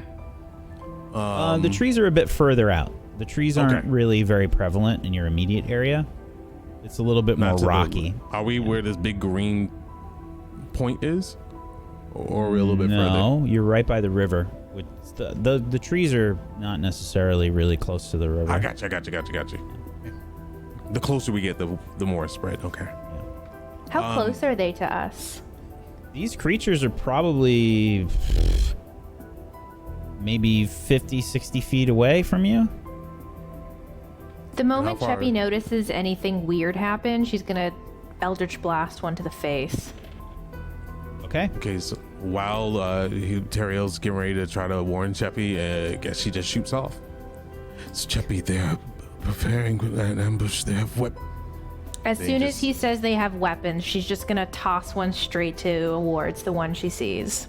Okay. Everyone's ready. We're ready now. He kind of like holds on to her, tightens his grasp around Cheppy, I guess, leg. Cheppy. To hold her. Well, I guess Teriel. This would be directed at Teriel. There are two groups of them. There's a group to the north and a group to the south. Which one did you point out to Cheppy? Okay, when we say north and south, where are we looking at on this map? I don't see a compass. I'm not putting anything pinpoint? there. Oh. I'm sorry? I'm just giving you a general direction. Oh, okay. Possibly the ones to the north, I would say. Okay. So, I shall bring you over here. Because the creatures that you see look a little bit like this. Oh, shit. I knew it! God damn it, I knew they were gnolls, man. Nice. One of them draws a bow and points it towards you, Cheppy, and Teriel. So and Cheppy raises up her hand to cast an Eldritch Blast, and that's a good place for us to take our break. I prepared correctly, and As long as they're not goblins, that would have been so awkward. It is so hard sometimes, like when you've played a bit of D&D or read anything and you know like the creatures and you're just like, I have no idea what these are. I knew it. Imagine being a DM and then playing in a campaign. It's like, oh yeah, it I know. must be so difficult. I know what all of the lower level things do and are. Yeah. But thank you so much for watching so far, everybody. We're gonna take a little bit of a break, give Aaron a chance to pee, and we're going to be back in just a few minutes. It's a very big day, so I hope that you are prepared. This is so excited. This is a big day. Uh-huh. We're going to be back in a few minutes. Please make sure you follow all these wonderful people. You can head on over to tablestory.tv/Rime to go follow them in all the places. We'll be back in just a few. Hang tight for more Rime of the Frostmaiden. All right. I'm going to need some initiative rolls, please, because our group has decided to get aggressive with some gnolls. Let's find out what happens, shall we? Click your token. Click your token. I know, I forgot. Fuck. I almost forgot. Click your token. Don't do what I did. Oh. All right, 13.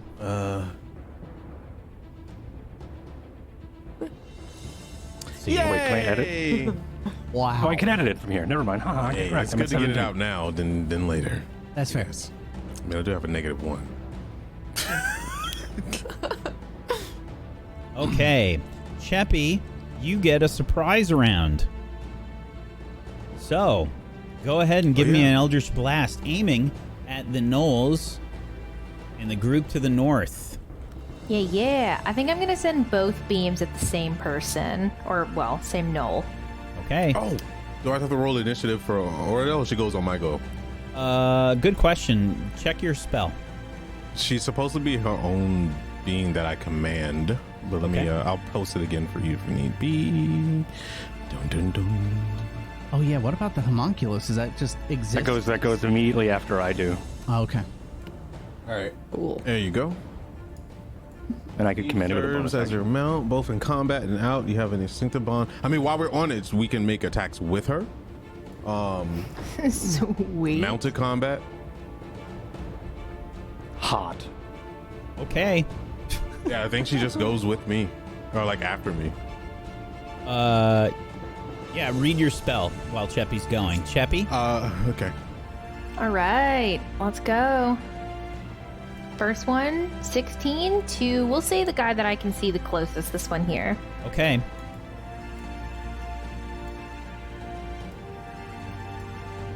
First blast is 16?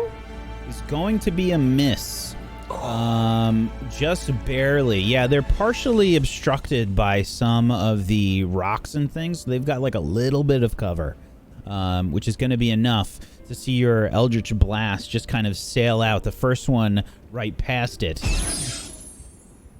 Second She's one. gonna like lean back and like almost arch her hand up like she's chucking a snowball and try and throw another one in that direction. Okay. A 12. Another Eldritch Blast kicks out and misses the knoll. It kind of ducks down just behind some rocks. All right, that's going to be the end of Cheppy's turn. She's going to hold on tight to Teriel. Okay. Your steed, Oradol. I rolled for them, but do they just go ahead right after you do? It doesn't say. It just says whatever spells and stuff I do can work with her. Yeah, and it says it allows you to fight as a seamless unit. Okay, yeah, so it just shares your initiative. Mm-hmm. So, that means I'm going to get rid of it in the turn order.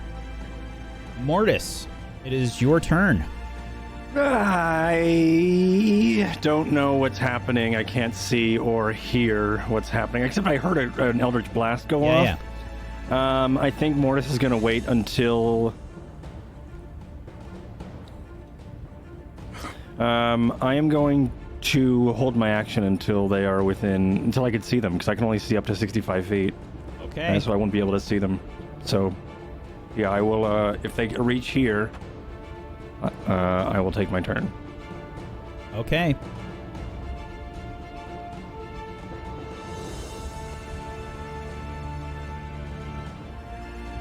Moonbrook, it's your turn. All right. Moonbrook immediately is going to stand up, and she is going to pull out her longbow and shoot. Okay, which one? Short bow. Maybe I do have a longbow. It's in my inventory. I don't know. Wait, shoot. Sorry.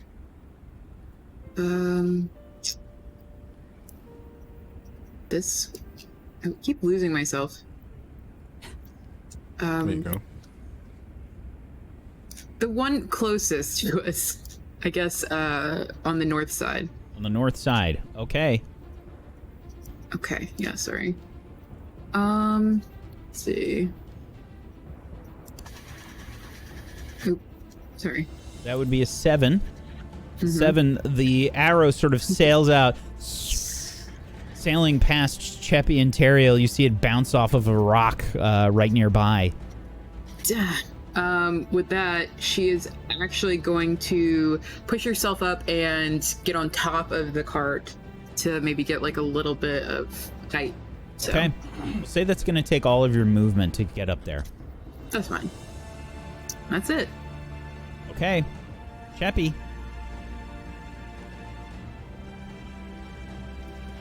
Cheppy's gonna look around. Does she see any other creatures? Oh, yeah. You can see the knolls to the south as well.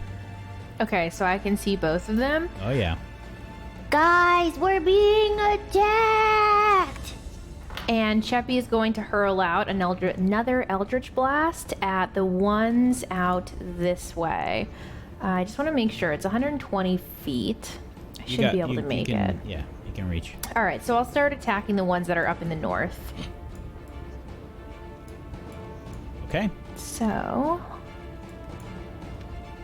and boop. Oh my god. 15. The Eldritch Blast kicks out again. And you see it like smack into some rocks, some rubble. Starts to fall down around the knolls. You hear them. Cheppy can't hit them! And she's gonna try throwing another one out in their direction. Same exact rolls as last time. Hilarious. Both. Actually, no, I'm sorry. You got a 16 and a 12 last time. Both miss. Again. That's gonna be the end of Cheppy's turn. Ray. Okay, I've got my shield out, and I'm going to hold an action. I'm going to hold a spell, until it. Oh god, this is kind of hard to do. I'm going to hold a spell until at least 3 of the gnolls are within roughly 60 feet. Okay. And that's me. Nissa. I'm hanging out the window of the cart at the moment. I'm gonna try and throw a javelin at the gnolls in the south. Okay. I think I only have 3 javelins left, though. And at the moment. The javelin doesn't throw very far, so I believe you have disadvantage on it. They have a range. If you click the attack, it'll say the range on it. Yeah, so you can throw it, but it's with disadvantage. Okay. So, yeah. You launch a javelin, and it gets stuck on the leather, like while you're pulling it out of the quiver in your back. It just sort of like tears some of the leather, and you drop the javelin. It just falls out onto the side of it. I do have a second attack, but can't really reach them, I don't think, with anything. You can throw another javelin if you like. No, I think I'm gonna start raging, and I'm going to activate my storm aura so that everyone around me that needs 2 hit points gets them. Hey, thank you. Okay. Yeah. Mortis and Ray, you get 2 temp HP. Okay. That's my turn. Hey, thank you. The gnolls. The ones from the south are probably going to move a little bit. They're going to move over here. I'm just using their movement right now just to kind of get them where they would go. But I'm going to go top to bottom, left to right in terms of their actions. Otherwise. Okay. So, the ones kind of like up in the rocky ridge up to the north will be moving as well. You can see they've dodged some of your attacks. 2 of them are going to kind of like reposition themselves down this way and fire off some arrows. I'm going to say that you have some cover as these arrows come sailing out. Teriel, you can see that they are aiming for you since you are in the front. I you also do have shield up. Right, but that's just part of your AC. I know the AC. I'm just giving context. Yeah. So they are going to fire away, and let's see. I'm gonna say you got 2 additional AC from the cover. There's like part of that foothill is kind of like in the way. They kind of like have to aim up a little bit to try and hit you. Right. And they're gonna fire off some arrows. First longbow attack from one of them, a 16 versus your AC. Miss. Hits the ground nearby. The other knoll there fires away. Another arrow sails over, hits the ground. We have several more arrows come flying out from the knolls further back, still behind cover. 16 is a miss, and another an 8 is a miss. The knolls down south will now take aim, and let me see who they would go after. Let me just check. They are not that smart. They're probably just gonna go. Good question. I might do a roll for this. Let's see. Okay. They take aim at the axe beak on the right. With 3 longbow attacks. An 8 is a miss, I believe. Should be. Oops. Wrong thing. Okay. An 8 is a miss, yes. Axebeak don't have great AC, though. And second longbow attack. That's a 20. That one is a hit. For 5 piercing damage, you hear the bellow of the Axebeak as it is hit with an arrow for 5 piercing damage. The last knoll takes aim and fires. And that one is a miss. Whew, lots of misses. You guys got lucky. That first volley can be nasty. That's going to be it for the knoll's turn. Ariel. Okay. As, because they did move within range. So now I'm going to move to here, scoot Nissa out of the, excuse me, Nissa, and I'm going to try to reach around Nissa and throw my crossbow on the ledge or by the window and fire out towards these knolls. Okay. Which one specifically? The one on the left? This one. The closest one. Okay. 26 is a hit. Oh, I gotta click this. For 9 piercing damage. I think before he does, though, he touches, or as he grabs the crossbow bolt, he touches the tip of it and it starts to radiate light using my magic tinkering. And then as he loads it, the spine of the bolt starts to glow in a 5-foot radius, then dim from 5 foot from there. And he shoots that sort of as like a marker or a flare for people to aim toward. Yeah, like a tracer round, exactly. So, and it fires into the knoll. Okay. And then as a bonus action, I will move Booger. What is movement? Hold on. 20 feet, so Booger's gonna move.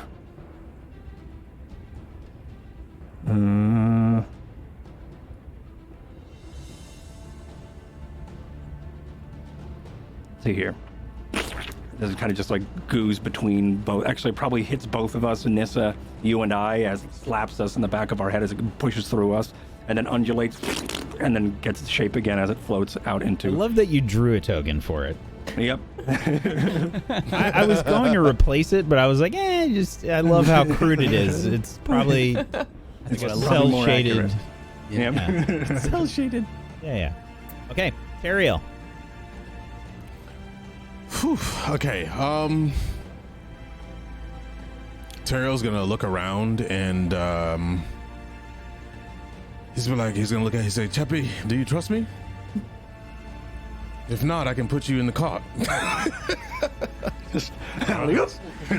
Cheppy trusts you.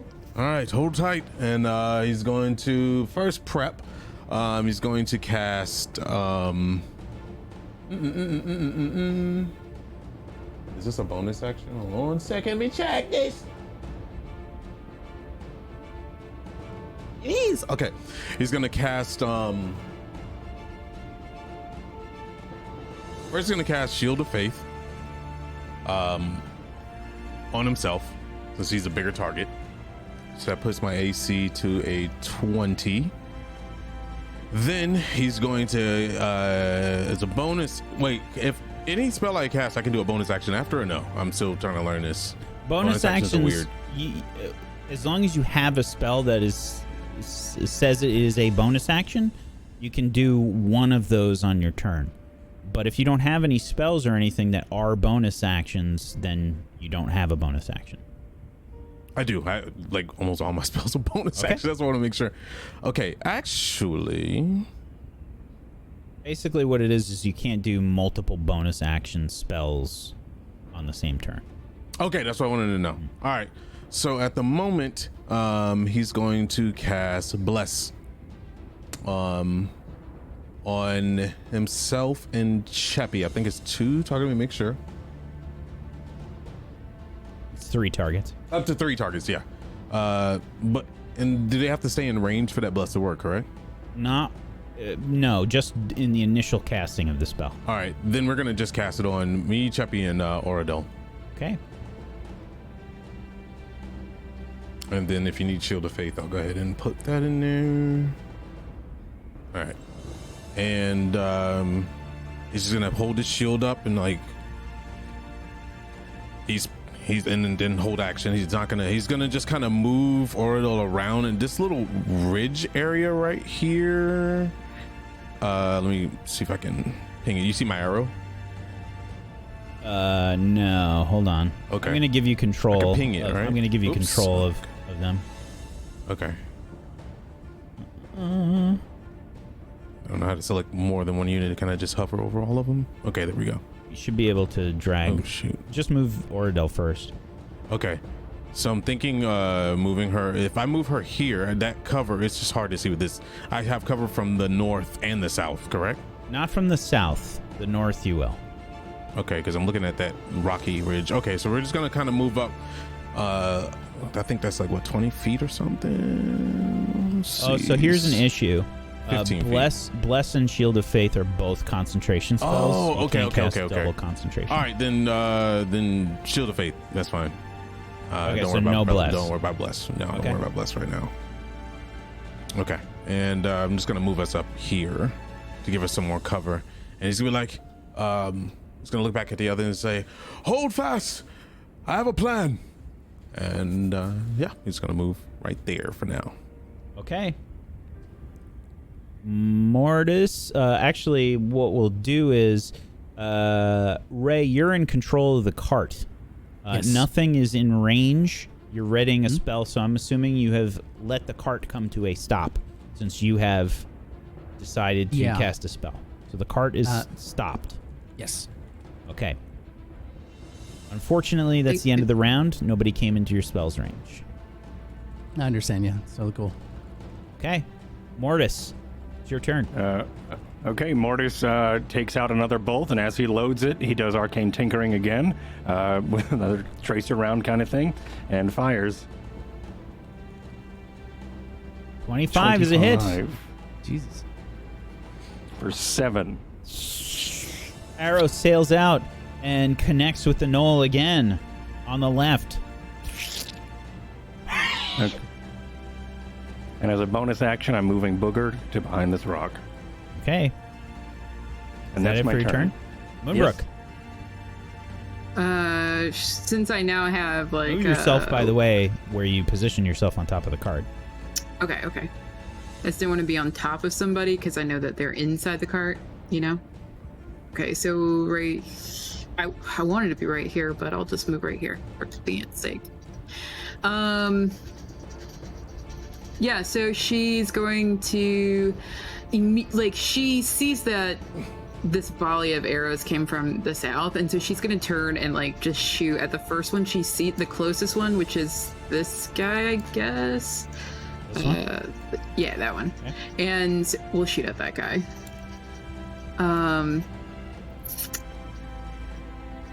And do you get any sort of advantage for being a little bit higher than him? Maybe? I don't think you're high enough. Okay. It's minimal. It's probably like 5 feet. Okay, sure. We'll just go over, please. Okay. With that, she's getting frustrated, so she is flying back down off the cart. You only get one attack as a rogue? Level 5? Yeah, because we'll have to have advantage No, I'm not I talking can't- about that. You don't get extra attack. When does your extra attack come? I think maybe next level. Oh, is it 9? I haven't ever played a rogue before, so I don't It's think not it's now. yet. yeah. Okay. So what I'm gonna do is just climb back down, and at this point, I used up all my movement. Never mind, that's it. Okay. But I'm actually on the ground this time. So. Okay. So you've gone back into the cart? No, I'm climbing down the outside of the cart on Okay, the ground. move yourself where you want to be. Okay, just wanna. And we'll just climb over here. Right here. And Okay. Moonbrook hops down onto the rocks, sort of landing right to the left of the cart. Cheppy, it's your turn. I would assume at this point in time we're galloping forward on the astral steed or celestial steed. Teriel has stopped just behind some cover.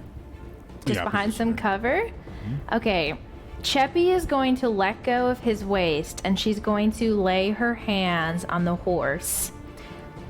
Teriel, it's your turn to fly. And she's going to cast Fly on the horse as these golden wings sprout from its back around Cheppy and Teriel. And now our steed can fly as gold flutters down from its back onto the snow.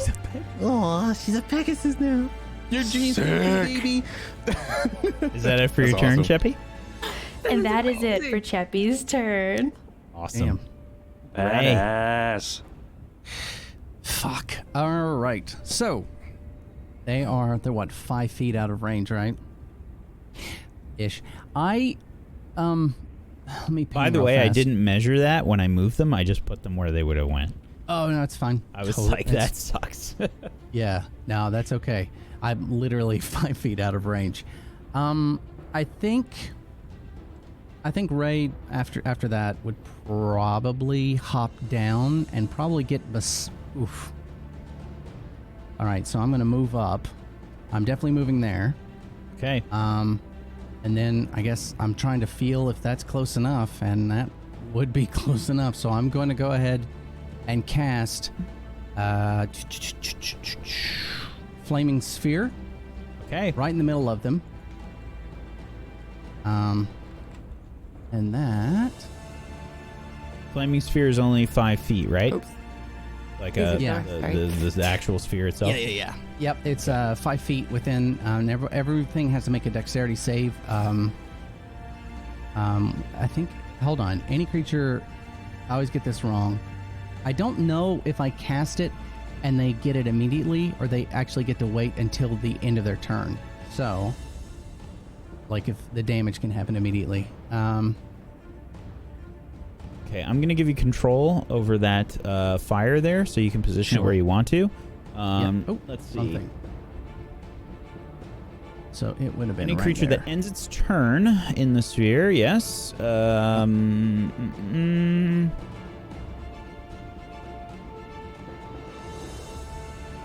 Yeah, I think the only time I can make it cause damage is if I ram it into them. And except for if they're still within range at the end of their turn. So technically, this is an action to summon it, and then you can use a bonus action to move it. So you can do that on this turn. You have to just select who you want to slam the sphere into. Probably the guy to the south, just immediately into that guy. So like right here. Okay. And that is what kind of a save? That is a dexterity saving throw. Okay. Yep. That's a natural 1. Yeah. Give me some damage. Well, that's just it. Oh, yeah, that's true. Okay, so I think should I be just on clicked it your again core for damage. page. It should be on your core page. Oh, that's right. Thank you. Yep. Okay. There we go. Okay, Nice. 7 fire damage.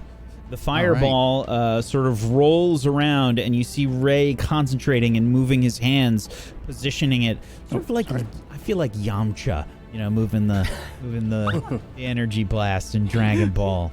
Absolutely, that is absolutely what's happening. Yeah. And hopefully Ray's a lot more useful than Yamcha. No. And and that Yamcha. You see the fireball sort of move and slam into the knoll, sort of the fire catching some of the clothing in its front. You hear it yell in pain. All right. Is that it for your turn, Ray? Knoll sounds. That's it. Nissa. Okay, I'm gonna jump outside the cart since everybody's outside the cart. Okay. It is still dark for you, Nissa. Yeah, I'm not gonna go too far away. I'm gonna kind of just be in front of Ray, not like directly in front of him. Okay. And I'm gonna try another javelin at these guys in the south. Can I kind of see the fire? So yes, you can see the fire, definitely. Okay. So no disadvantage here, except for your range. Your range with the javelin is 30 feet, up to 120 feet total. So past 30 is disadvantage. Yeah. Okay. So I'm gonna try again. Okay, 22 is a hit. Give me some damage. How do you kill it, Nissa? Yeah. Oh, actually, I'm sorry. You raged last turn, and you were not hit, and you did not attack. Right? Well, no, you threw your javelin. Yeah. The turn before that, you I've only attacked. had one. Did you attack and rage? Yeah. Okay. Never mind. Sorry, my fault.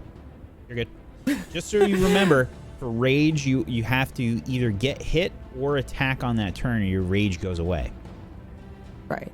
Well, so what I did was I threw the javelin and then I activated the range, but it was still in the same turn. Okay.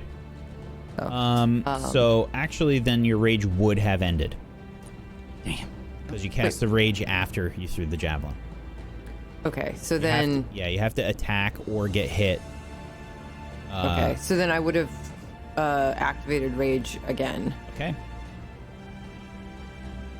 All right, so that is a hit. How do you kill it? Nice. So I roar again, and then I just throw this javelin as hard as I can, and it spins and spins and then just cuts off his head. So you helicopter throw the javelin? That's cool. That's cool. Like tomahawk this javelin? Like I love it. Meant to be it's like spinned. it's round. The javelin's like round on it. Like it's like getting killed by a spoon. Horrific. Painful. And now it's canon that you've got this weird, like, half moon spearhead. Massive spoon. Like, why do you have it like that? Because of this? Yes. Exactly. Decapitating the knoll, it falls to the ground. Is that it for your turn, I love Nissa? it. I'm gonna try one more. Now, could I have picked up the javelin that fell to the ground? You have to. No. You have to go do that. That's an action. Okay. So I'm just gonna throw the last remaining one because Okay. I think the dwarves only gave me 2. Okay, so I'm just gonna do 1 javelin.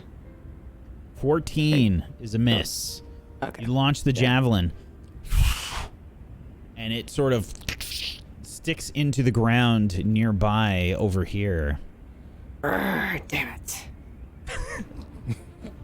Okay, is that it for your turn, Nissa? Yes.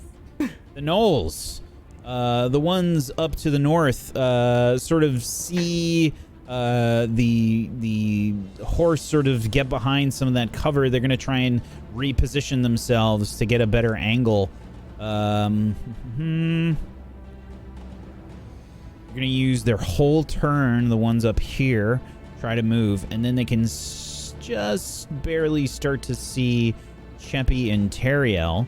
The ones that are over here are going to move as well, but they can probably fire their bow. You guys have only a little bit of cover where you are when they reposition, so I'm going to say that you've got a 2 AC bonus as they move, and the gnolls in the back there are going to get a chance to fire their longbows. 2 longbow attacks going to head towards you, Teriel.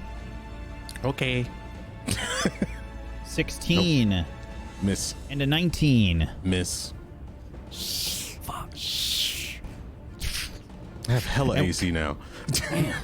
Damn. And, well, the terrain is very favorable for you in this situation. Taking advantage of the cover. It's also harder to hit them, though, to be fair. And that's it for the gnolls from the north. The ones in the south, the one on top, we're going to have that one go first. And it will, I think, seeing Ray and that ball of fire, it's going to sort of get out of the way a little bit. Going to run around down this way and sees this crazy dragonborn that just decapitated one of its buddies. It looks around like frantically and then wildly fires its bow.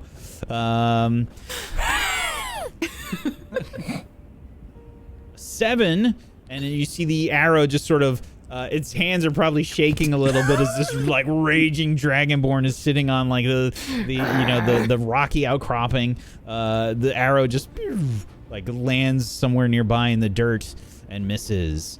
The other one that was in the fire is getting GTFOing.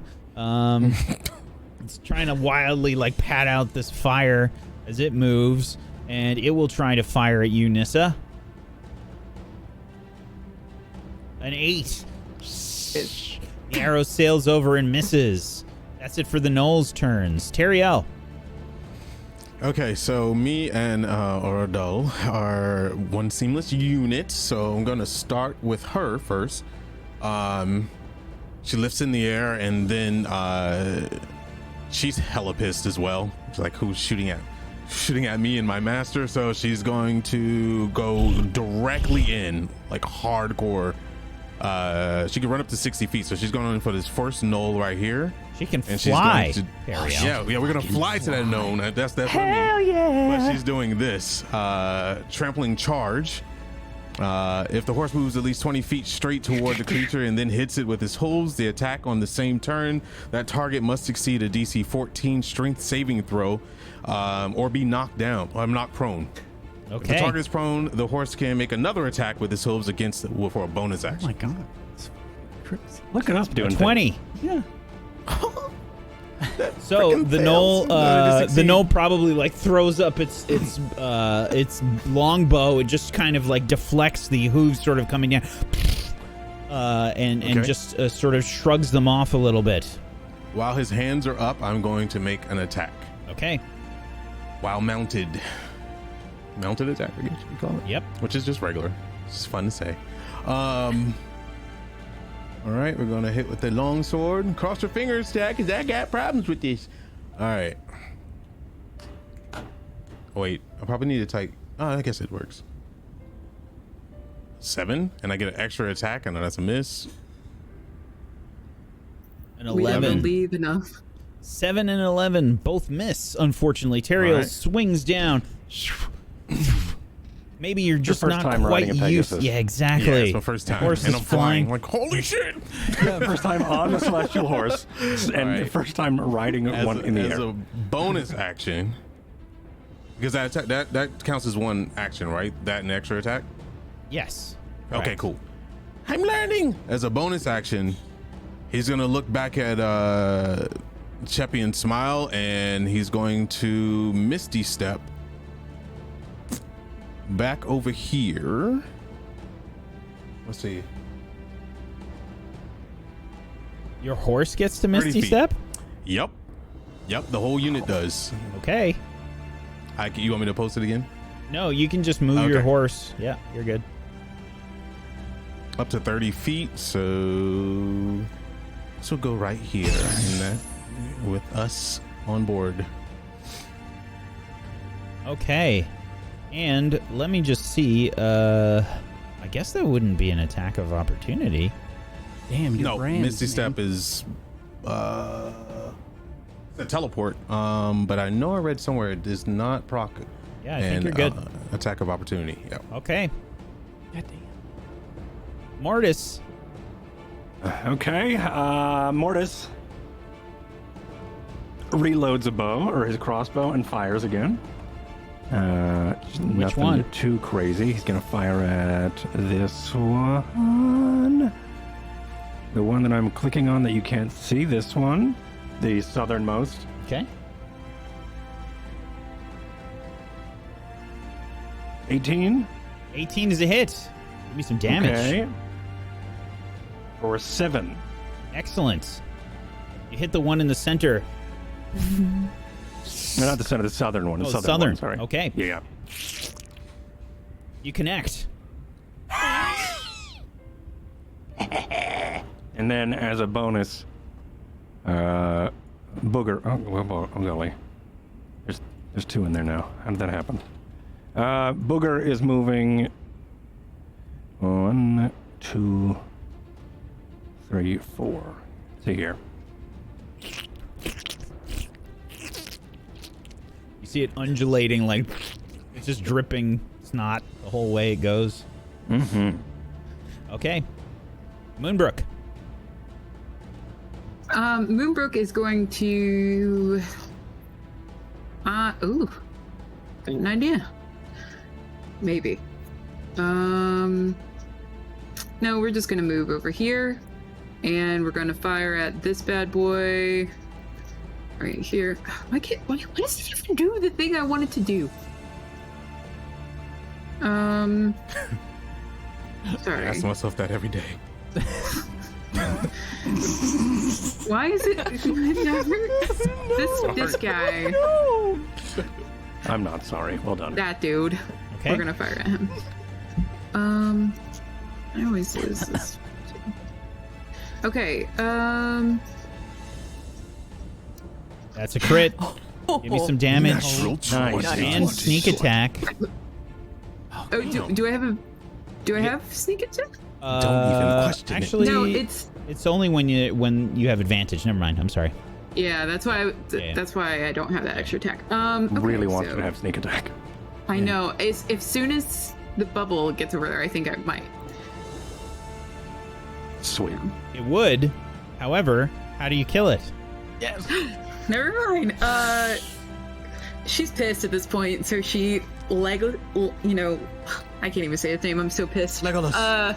Thank you. And she'll just let it fly, and I hope that it hits him right in the eyeball, and just go, and it keeps going, because that's how it keeps going out the back, and you see it's down to the quiver at his eye socket. So for a nat 20, can she shoot Legolas? Okay. Is that it for your turn? It only Moonbrook? counts as 1. Once I down that one, I am actually going to. How much am I gonna just use? 1, 2. I'm gonna bonus dash actually. And let's see. Sorry. So I have 5 more I can go. This is a big map. Sorry, y'all. After you hit, I think Mortis goes, "Nice, Moonbrook," and he holds up his hand for a high five. Passes him on the way to finish. That is high a five. river in the middle there. Is it froze? Is it frozen? It's frozen solid, right? I would consider it difficult terrain. Okay. Well, we'll just stay right beside Nista then. Did you high five me? Oh, absolutely. He's been waiting for that high five all episode. If you guys didn't know, Your hand is now covered in mayonnaise. Licks it as a bonus action. It's gonna be disadvantage on her next shot, right? I mean, I'm just assuming here. I'm not trying Disadvantage to on her fuck life. over. We have- The mayo actually makes my hair really nice, and it gives a +7 to every shot. It's good for the drawing fingers. Flood my head. Oh my god. Okay. And from Chappie, it's your turn. Are we currently in the air right now? Ariel? Yeah. Yeah? All right, Cheppy's gonna chuck some Eldritch Blasts down at these guys across How high the up river in the from air are us. you? What are we, 15 feet? Is that your I don't know what your limit is. Or I don't know So what the your horse is hill 60 feet, so it depends. You used, I think it was 20 feet, or how far over So was it that you used Misty 20. Step. You used Misty Get back. Step, Step and backwards. it's 30 feet. So Yeah. you decide where that is. I mean, we're in this location. There's not much cover here because they were able to shoot arrows So you at moved us. you moved pretty far away from them, so it's probably you're probably not that high. You're maybe 5 so- feet off the ground. Okay. So I mean, 5 she feet? should 5. Yeah, Yeah, I guess 5 to 10 feet because we Well, should 'cause be in the you clear, moved right? you moved almost the full 30 feet away from them. For Misty Step. Yeah. Okay. he would still have feet left from the horse's movement, though, for the. Yeah, but he moved Yeah. up to there, and then he Misty stepped away. Okay, Melee so range, so He can't. Yeah. I'm still gonna Eldritch Blast. Okay. Well, Wax said earlier that this. They're right no here longer in wasn't- cover. Yeah, that's what I was saying. Yeah, Yeah, you should be. that's exactly what I wanted. I don't want them to be in cover. I was hoping we were high enough so they weren't, but if they're not, anyways. Yeah, they're not in cover anymore. Oh! However, a natural one, not the best situation. I mean, Okay. My shield's on my back. Damn it! roll for it. We gotta see what happens here. No, you said you had your shield in your hand. I'm gonna come in with a new haircut next week. So, do me a favor. Roll me. Yeah, that's I'm fine. gonna say roll easy. me, Cheppy. Roll me a D4. Okay. So your Eldritch Blast, you go to probably fine. extend your hand outwards for your Eldritch Blast, and nothing happens for a second, and you kind of like look at your hand like, what's going on? And then you like you do more. You know, like when somebody tries to print something on a printer and they just hit the button 80 times. Oh no! Yeah, you're kind of like, and it's not happening, and then all of a sudden it just kind of like there's a horrible sort of misfire, and you don't get your Eldritch second Eldritch buckshot. Blast. Oh, wait, what happened? She doesn't get her second one. Oh, Ah, all right, that's She jammed the Cheppy's- arcane printer. That's Cheppy's turn. Okay, Ray. I think seeing those other two gnolls taken out, I'm just gonna ram it right into this gnoll. Okay. So I will roll. Well, it's got to pass its dex save. Oh yeah, 15 is a success. that makes it. unfortunately. Yeah, that does make it. All Does right. it do half damage on a success? So, I thought it was a miss. Hold on, let me make sure. Half. Yeah, half as Yep. much. It is So half. give me yeah, I'll damage. also roll the So- damage. Yep. it's fire. Okay, so it takes 4 damage instead. I'm just gonna move this slightly off just so that I can get to its HP. Okay, so the fire, it kind of like moves out of the way, but not before it like the fire sphere singes part of its shoulder. It recoils in pain. Takes a little bit of damage. I'll do better. Is that it for your turn, Ray? Yeah, that's my turn. Yes, sir. Okay, now my other javelin dropped somewhere on this side of the car, right? Yeah, it was right nearby Moonbrook. So can I potentially get it and then throw it, and that would count as my 2 Yes. things? Oh. Okay, so that's what I'm gonna do. I'm gonna find my javelin. I'm just gonna like look around at Moonbrook's feet. There it is. Grab it and then chuck it at the last guy. Okay. Give me an attack roll. Side hand chuck. Let's go. Ooh. So at 19, no, it is still, I'm sorry, it is still Yeah. in that disadvantage range, unfortunately. Yeah. So, okay. Yeah, give me...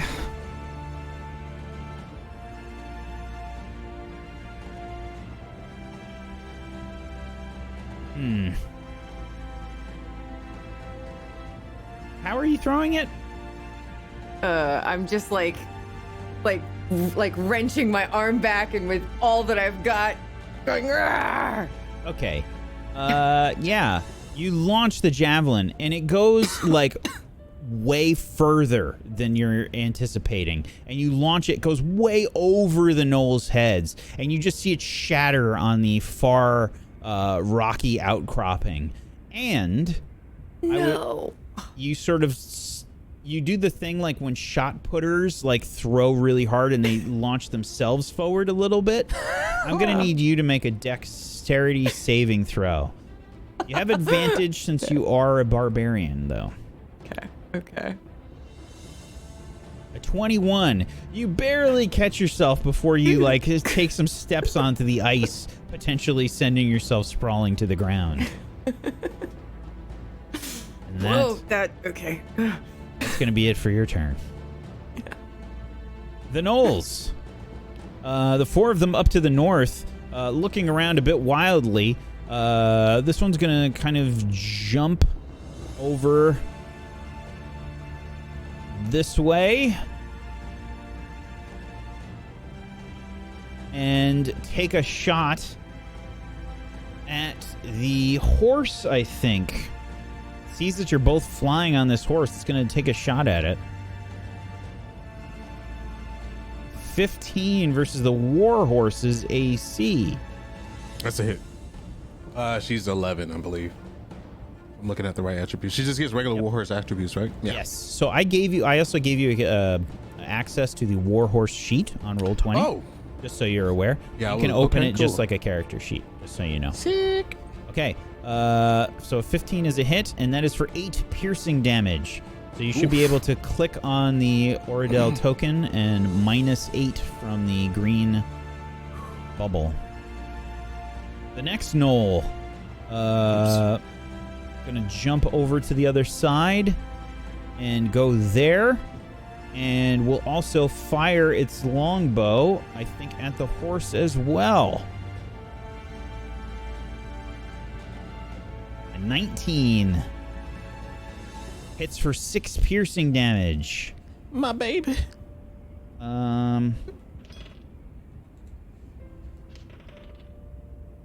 Okay. The last gnoll, the second to last gnoll, just going to move up a little bit and will then fire at the horse as well, seeing its compatriots. That's 9 is a miss. And then the last gnoll is actually going to aim at you, Teriel. It doesn't even realize what's going on. It will take aim at you with its longbow. An 11 is a miss. And it is your turn.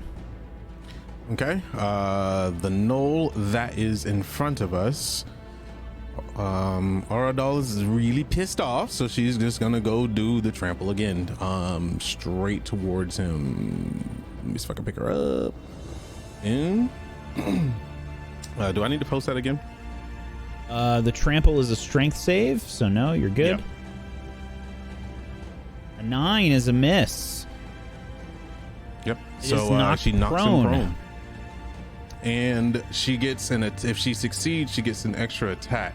Should be able to roll that from the warhorse sheet. You just click on the hooves. All right, I'm still trying to find this thing. Is it on my main page? No, so it's you know where you look up your character sheet on Roll20? Oh, that tab right. You should see Okay, warhorse gotcha. there now. Thank you.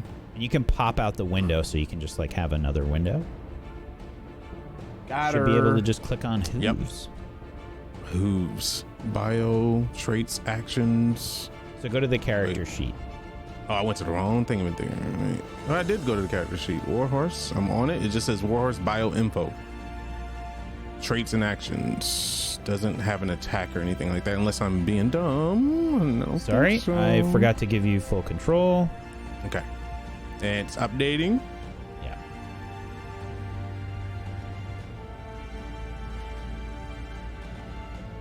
Should be able to see it now. I'm gonna close it and reopen it. Yeah. Might be faster than. Yes, I do. Okay, hooves. All right, here we go. Wait. I click on. There we go. Oh my God. 20. Give me some damage. Okay. 10 bludgeoning damage. Ooh, the hooves rain down, cracking the knoll. Actually, it's prone first, so go ahead and roll again on your attack. Let's see if you get a crit. Because you technically have advantage with it being on the ground. Okay, no crit. But that still hurts real bad. So really nicely done. Okay. Now prone, I'm understanding this. Prone attacks, you get disadvantage. Advantage on melee and disadvantage, on range. Okay. All right, cool. Seeing this, Terrell's gonna like pull his sword up and spin it around in his hand and stab downwards towards Noel. Okay. Core. Oh, I forgot to do advantage. Yeah. I'm sorry. Thought I clicked it. Here we go. So 14 is a miss, unfortunately. Okay.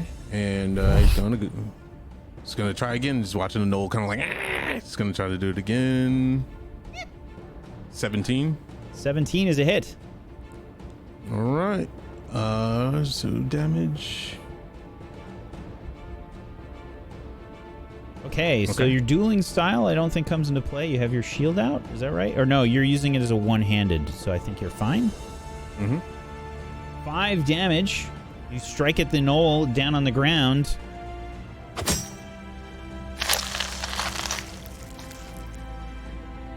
Is that it for your turn?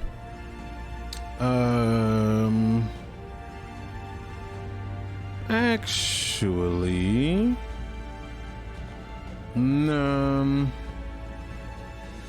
yeah, knowing what fight we have coming up, yeah, he's gonna pull it back up, and then yeah, they're gonna just stay floating there, I guess, because she only moved what, I don't know how many feet, but she's gonna stay kind of hovered where she is. She's not gonna go up too much higher. Okay, Mortis. All right, I think Mortis is going to assess the situation. This knoll is on fire, or at least looks like he's on fire. He's going to poke his head out the wagon, see, maybe? Hold on, this may change. Yeah, he sees Cheppy engaged with something or on the horse, and probably sees the horse attacking something. So what he's going to do is he's going to then lower his crossbow, close his eyes, because he shares the same mind as Booger. So he is then going to, for his bonus action, move Booger his full, which is actually 40. I was doing it wrong this whole time. He flies at 40, so he's going to move. He's going to move to the shore over here. Oh no, I dropped the gem. Okay, and then... Did you actually put the gem core in there too? Is that what that little line is? That's what that little dot is. And then... so that was going to be his bonus. And I think... Yeah, and then Mortis is going to climb out and move his, which I think is going to be...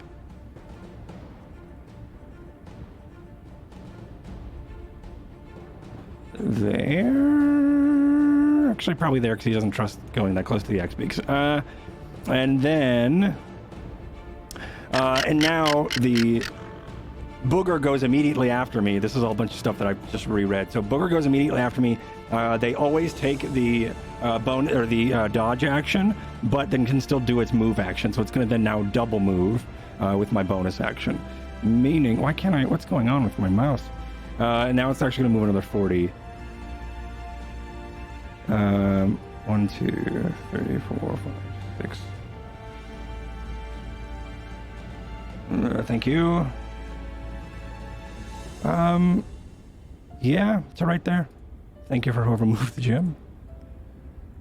Yep, and then it's gonna just move right up to there, and then it's gonna take its dodge action, and that's where like it is. a little snot propeller on the back. This is just lay on top of it. You can ride that thing. Okay, Moonbrook. So Moonbrook is going to just look at the burning knoll and just ignore it. And she's going to run. Actually, we're going to... Let's see how much... 30... So we're gonna get there. Oop. Thank you. And then we're going to dash, bonus action, cunning action, and we're going to do another 30 to over here to get a better position before firing. Yes. Okay. There. Okay, thank you. And we're going to fire... I mean, I could fire the one at the ground, but we're not. We're going to fire one further away. So this guy... right there. Okay. And fantastic. All right. 22 is a hit. Give me some damage. 8 piercing damage. Moonbrook lets loose an arrow. Sails just past Booger. And connects with the knoll. Sorry, Boogs, whatever, and then, yeah. That's it. That's it. Chappy. All right, seeing Teriel dealing with the guy on the ground and Moonbrook shooting the one closest to us, Cheppy's going to throw her Eldritch Blast, and 2 of them, one at each of the gnolls that are left. So we'll go with the one that's this one first. 21. It's a hit. Give me some damage. Yeah. Woohoo! The Eldritch Blast Nice. sails out. Connects with the knoll. Finally. And seeing that one connect, Cheppy's all hyped up. Gonna throw another one at the other knoll next to it. 18 also a hit. Nice. Yes. 14 damage. Is that max? That's max. Yes. Another My big God. Eldritch Blast. Kicks out and connects with the knoll. Amazing. And that's gonna be the end of Cheppy's turn. Okay. Ray. Eldritch okay. Cannon. Let's go. I'm gonna try a couple things actually. I just want to make sure, and I'm going to put this in the thing. Nope, that's not what I wanted to do. That. Okay, so this is Produce Flame, and I'm not gonna obviously count that as the roll, but I believe I can cast it and throw it, and that is considered an action by itself, right? The throwing is not a bonus from what I can read. I'm just putting it just in case. Yep. Okay. The other thing I need to do is, I believe, it's 35. Oh, fucking hell. Okay. 5, 10, 15, 20, 20. Okay, if I move to here, that's, you said this is difficult terrain, right? Yep. Right, It's icy. that area.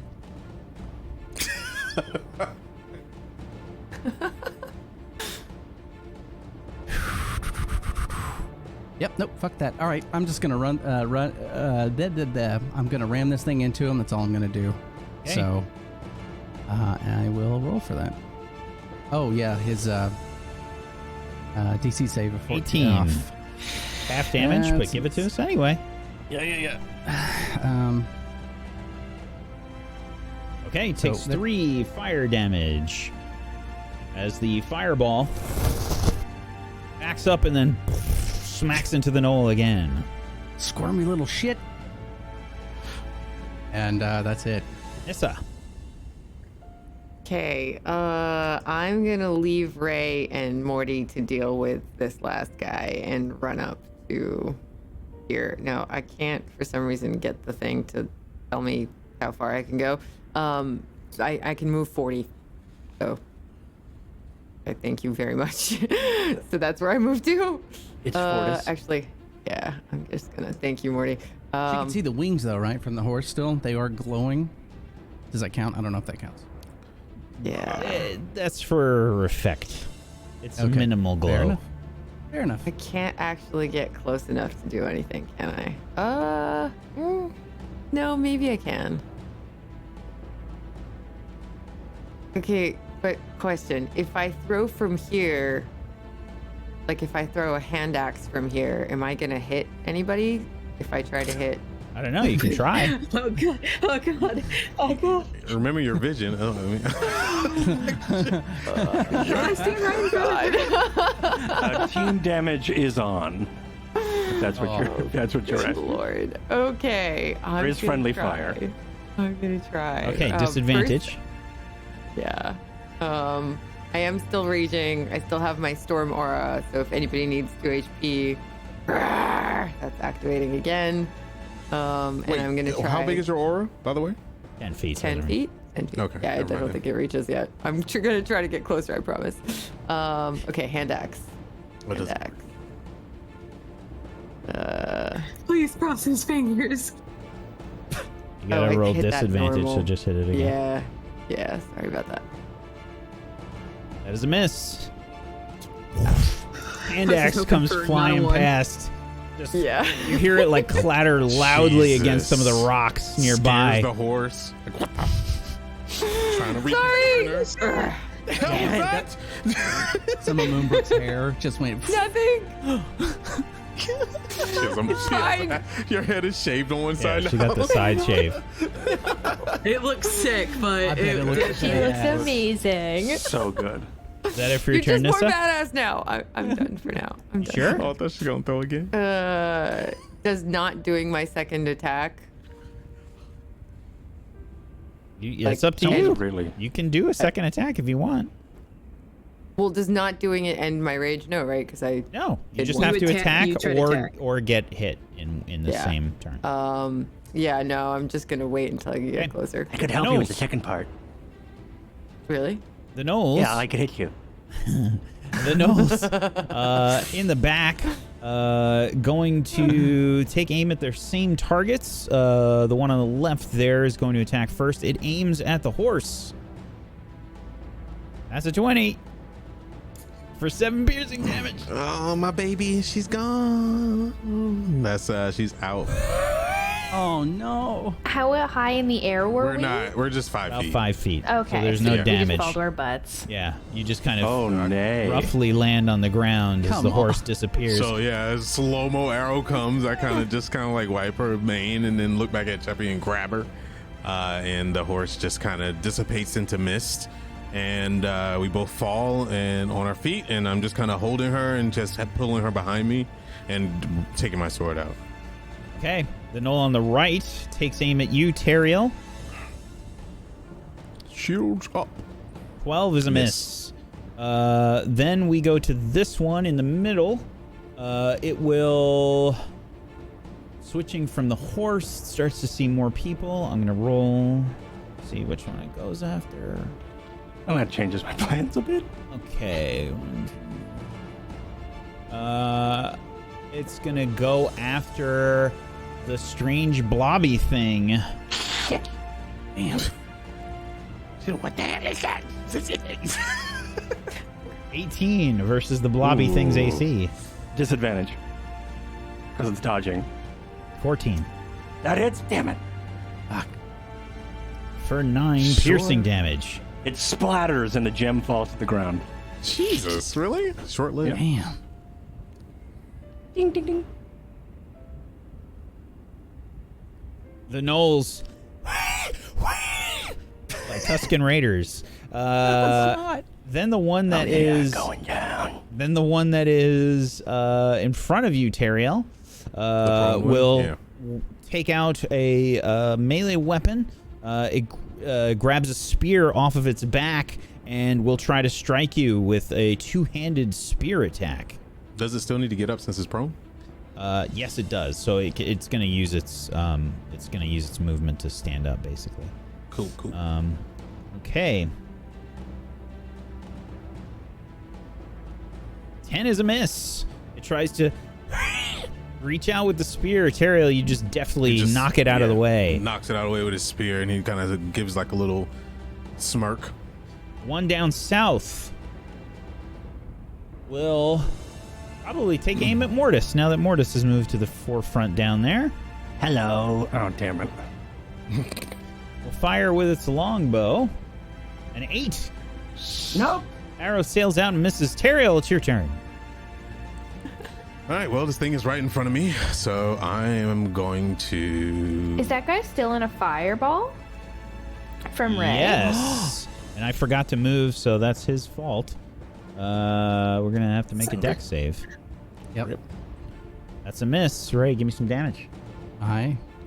Kill it. I think it's the same damage, right? It's still the same. Destroy. I think you just roll it again. Okay, 5. Fire is sort of like spreading on it. It's trying to like tap the fire out and fire at the same time, and that's probably why it missed Mortis. Okay, Teriel, it's your turn. Ow, ow, ow, ow, ow. Teriel's gonna look at the knoll after he's like in motion of blocking his spear. And he's gonna whip his sword out and stab forward, right at the knoll's throat. Make sure I take advantage off. There we go.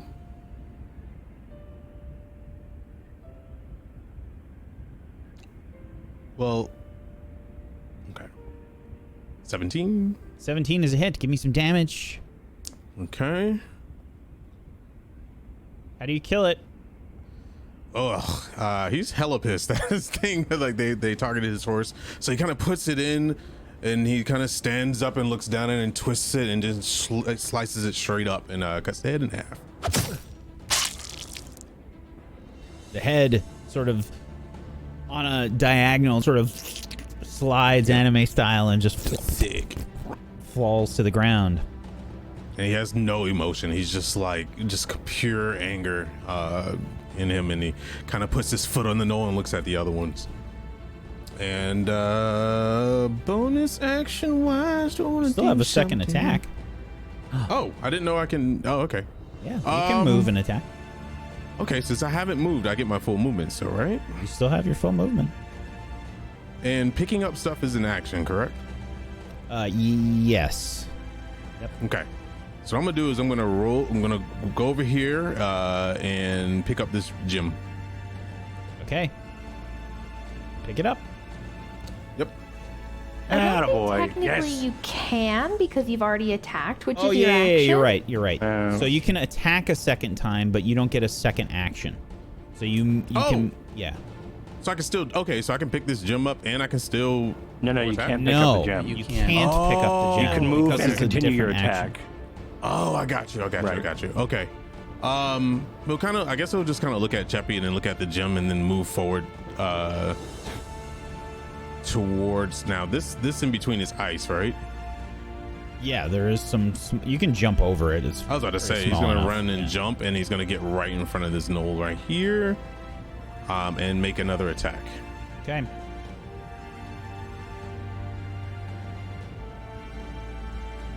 An 11. That's a miss. Okay. Teriel strikes out with the longsword, and the knoll just knocks it aside with its bow. Mortis. Okay, now I'm mad. He's going to then move to here, which I think is 30. Did I do that right? Remember, you can left click to pick up your token, and then right click waypoints to see where you want to go. Thank you. That's what I was doing. Ding, ding. And then moving over there, and then he's going to line up a shot. He's going to look down towards the, I think as he is moving, he looks over and sees that the knoll is actually burning this time, and continues confidently up towards this rocky knoll. And then he's going to then shoot over towards these buddies up in here. He's going to raise his crossbow, close his good eye, and aim down the sights. Which one are you aiming at? This one. 17. That is a hit. Give me some damage. For 10. Piercing damage. Nice. The bolt rather, sails out. Connects with the knoll. Still up. Get fucked. And that's my turn. Okay, Moonbrook. We are going to see if we can move really quick. Yes, I am going to flank this other knoll. And then... Teriel eyes her suspiciously. I hate you. And we're going to go ahead and yank out Make a dexterity saving throw for me, please, first. Okay. That was 15 damage instead of 10. Is that cool? Awesome. I'm sorry? Whack. That's a 5 extra for Fury of the Small. No, you forgot about it. Okay, all right. Yep, that's fair. I know. I'm just. Oh, that's fair because the null got burned. Yeah. Oh, that's fair. Man. Okay. I'm so happy for Whack. I'm so proud of Whack. Moonbrook, you go to make the attack, and you start to slip. Make the attack with disadvantage, please. CMU. Okay. That's why he eyed her suspiciously. A 9. The rapier is drawn from Moonbrook's sheath, stabs out, and you sort of wobble a little bit on the ice, and you just kind of miss the knoll. Okay, well, that sucks. However, I could... Wait. Nope, can't do anything. Thanks. Cool. Fuck. Once again, I cool. did warn several times that it was icy. Okay, Cheppy. All right, Cheppy's seen everyone go in. She's going to throw 2 more Eldritch Blasts back at the guys in the back line, starting with this one first. An 11 is a miss. She's going to throw it at the other one. Actually, you know what? She's going to see that miss. She's going to be like, nah-uh. She's going to throw it at that guy again. 18 is a hit. Woohoo! Give me some damage. 10? How do you kill it? Yeah! This just golden light starts emitting from the center of its chest as this Eldritch Blast just punches it right through his body. And it just dies in this glittery gold mess all over the snow. What a beautiful death. Yeah, morbidly pretty. Okay. Is that it for your turn, Cheppy? Cheppy's actually going to move forward and stand guard over the stone. Hey, Ray. Sit on it. All right. First thing I'm going to do is shove the fireball up its ass again. Oh. So if it could do a dex save for me, I'd appreciate it. 6, that's a fail. Fuck yeah. All right. So straight up its ass. Hey. It's got a toasty butthole. And meanwhile, Ray's on the cart doing Fantasia hands. A cauterized butthole. Oh, man. It's closed forever. But it's still standing, right? Awkwardly, but yes.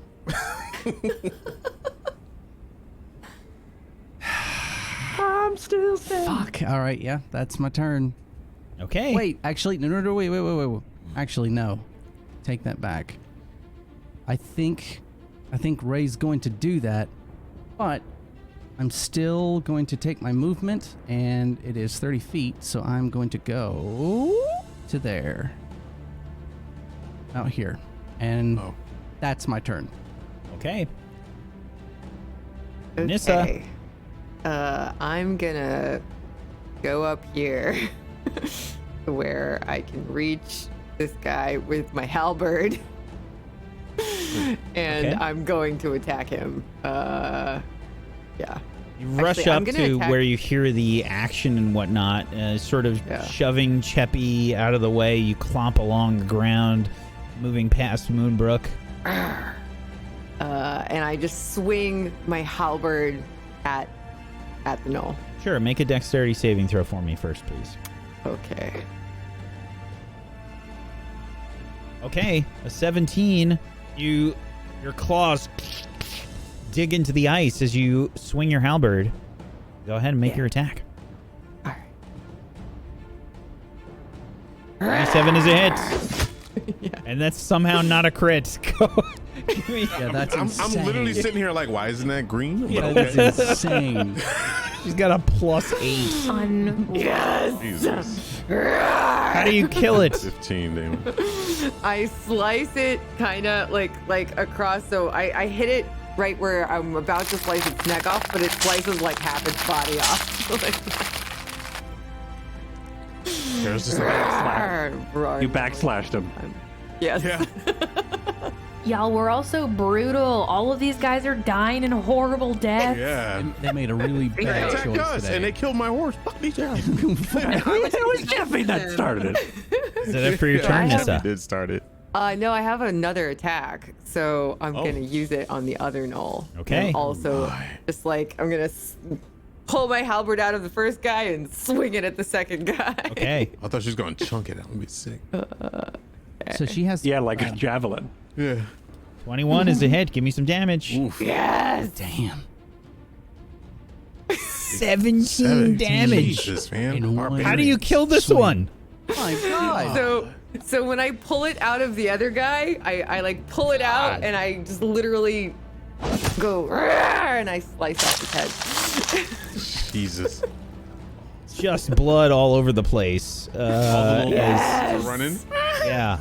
There's Just for dinner. Horrible, horrible blood all over. That's awesome. Blood explosion. Just glorying in it, like rawr. Yes. Okay. The Knolls. The one that is on fire is gonna try and rush out of the fire, sort of pat itself away from the fire. It's rushing forward, trying to aim its bow shakily at you, Ray, and will fire. A 12 versus your AC. Miss. That's it for the Knolls' turn. Teriel. Teriel just kind of like whips his sword out and like throws the blood down and looks at Moonbrook and well, I guess he's just gonna, at this point, he's so far away from these Knolls. Let me see. I was gonna try to help them, but yeah, he's like 55 feet away. Okay, so basically he's just gonna jump across again to get back on this side. And he's just gonna extend his hand out to Moonbrook to help her across. And we'll join back with Cheppy. There's really nothing else Mortis. right now he can do. Okay, so Mortis sees everything happen up there, and then sees them die, looks over towards the burning knoll, sees that he's moved out of the flames, and then fires. 17 is a hit. Give me some damage. 12 plus 5. All right, so and then I think as yeah, I haven't missed a shot. As he sees this happen, he looks over and then he looks up and then he just points the light crossbow with one arm and fires without even looking, as goes off blindsided, and just we see the camera over here. It switch focus to the distance as the thing in a blood mist hits it. It sprays off its neck as it falls. And then now, he rushes towards Cheppy for a gem. You are out of combat. Okay. Nobody saw you kill this thing. Wait, it may be Ray. I yeah. I mean, he was still slightly on fire. Just that would have been so funny. Can I look for all of my javelins and my hand axe that I threw? You can. This is going to be kind of tough. You can give me a survival check. Okay. Actually, no, I'm sorry. Look around? I'm sorry. Nissa, make an investigation check. And if you're getting helped, you can make it with advantage. Okay. Thank you. Nice. I think it's over there, Nissa. Oh, I can't see, but thank you, Cheppy. Okay. Nissa, you retrieve your hand axe and 2 javelins. Thank you. The Knolls have fallen to the ground.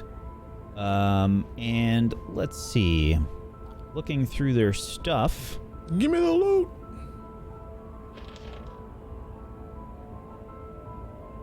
You find a total of 6 gold pieces and 3 silver pieces, as well as several spears. Let's say 3 usable spears and 4 longbows. As far as arrows go, you find only 2 arrows left amongst these Knolls, unfortunately.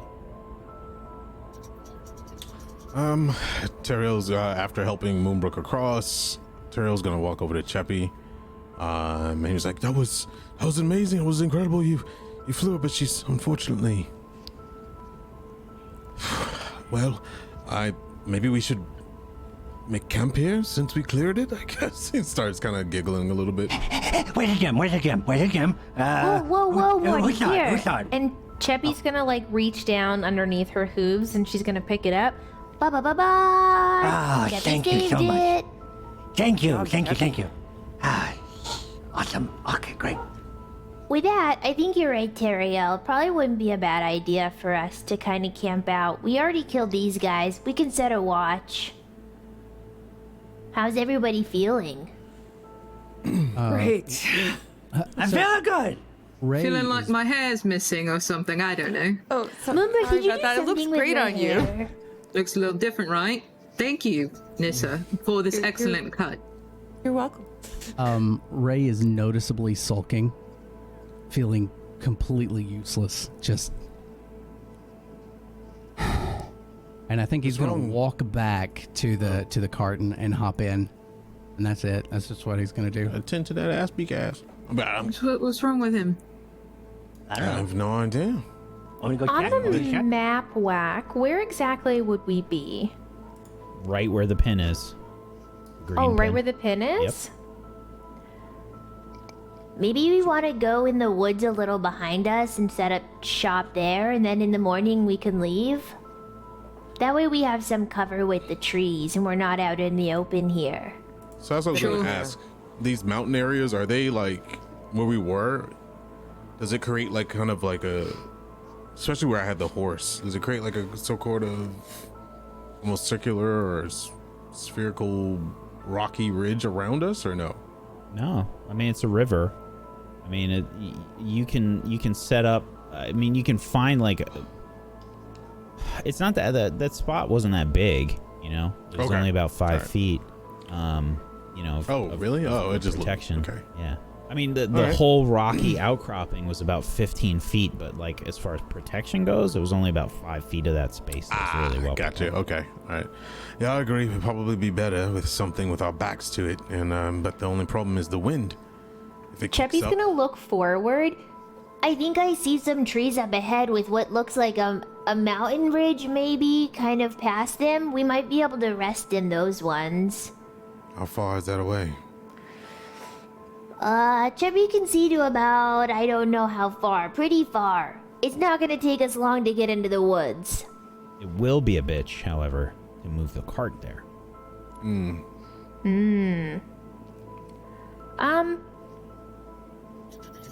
Gotta do what we gotta do, We right? could just set ourselves up.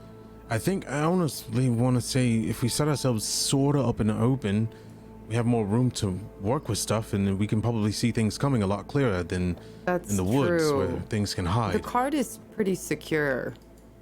As long as we keep a watch. I mean, we're going to keep watch anyway, so we might as well just, fuck it. I don't think anybody's going to be coming down here. As far as people, or, civilized beings, but like, maybe creatures might see us, obviously. Or invisible Uragar that are making their way to 10 towns. Duergar. We have to take our chances. Those guys are gonna see us anyways. If they're remind invisible, everyone. they can find us wherever we are. We're meant to they know find about them this either way. Now. They probably already seen us. We've been in combat, so that wasn't just as gory as it got. I'm pretty sure the screams and yelps wasn't that hard to not hear. Yeah. So definitely move away from that, just in case something comes to investigate it. But I believe being more in the open than covered is probably a better idea. And we can set up camp like we normally do to block wind as best as we can. Also, I need to tend to the axe peaks. Do you mind if I get first rest after I tend to them? I'm going to be up for a bit. I got to see if I can get Booger back up and running. Okay, great. I'm a bit dry now, though. I'll do Thank you. watch first. He looks back at Cheppy and he just kind of like nods his head. He was very happy with everything and looks at everyone and says, "Good job, everyone. Excellent Thanks. job." That was amazing. good We fight. all worked so well there. That was unbelievable. Cheppy felt like a real adventurer. And she's like kind of beaming at that. You are a real adventurer. Don't know if you knew that. You've been one. And I don't know too many people that can make wings sprout. That was pretty cool. That was very impressive. Chevy did feel pretty great. I did too, flying on that. I can get used to that.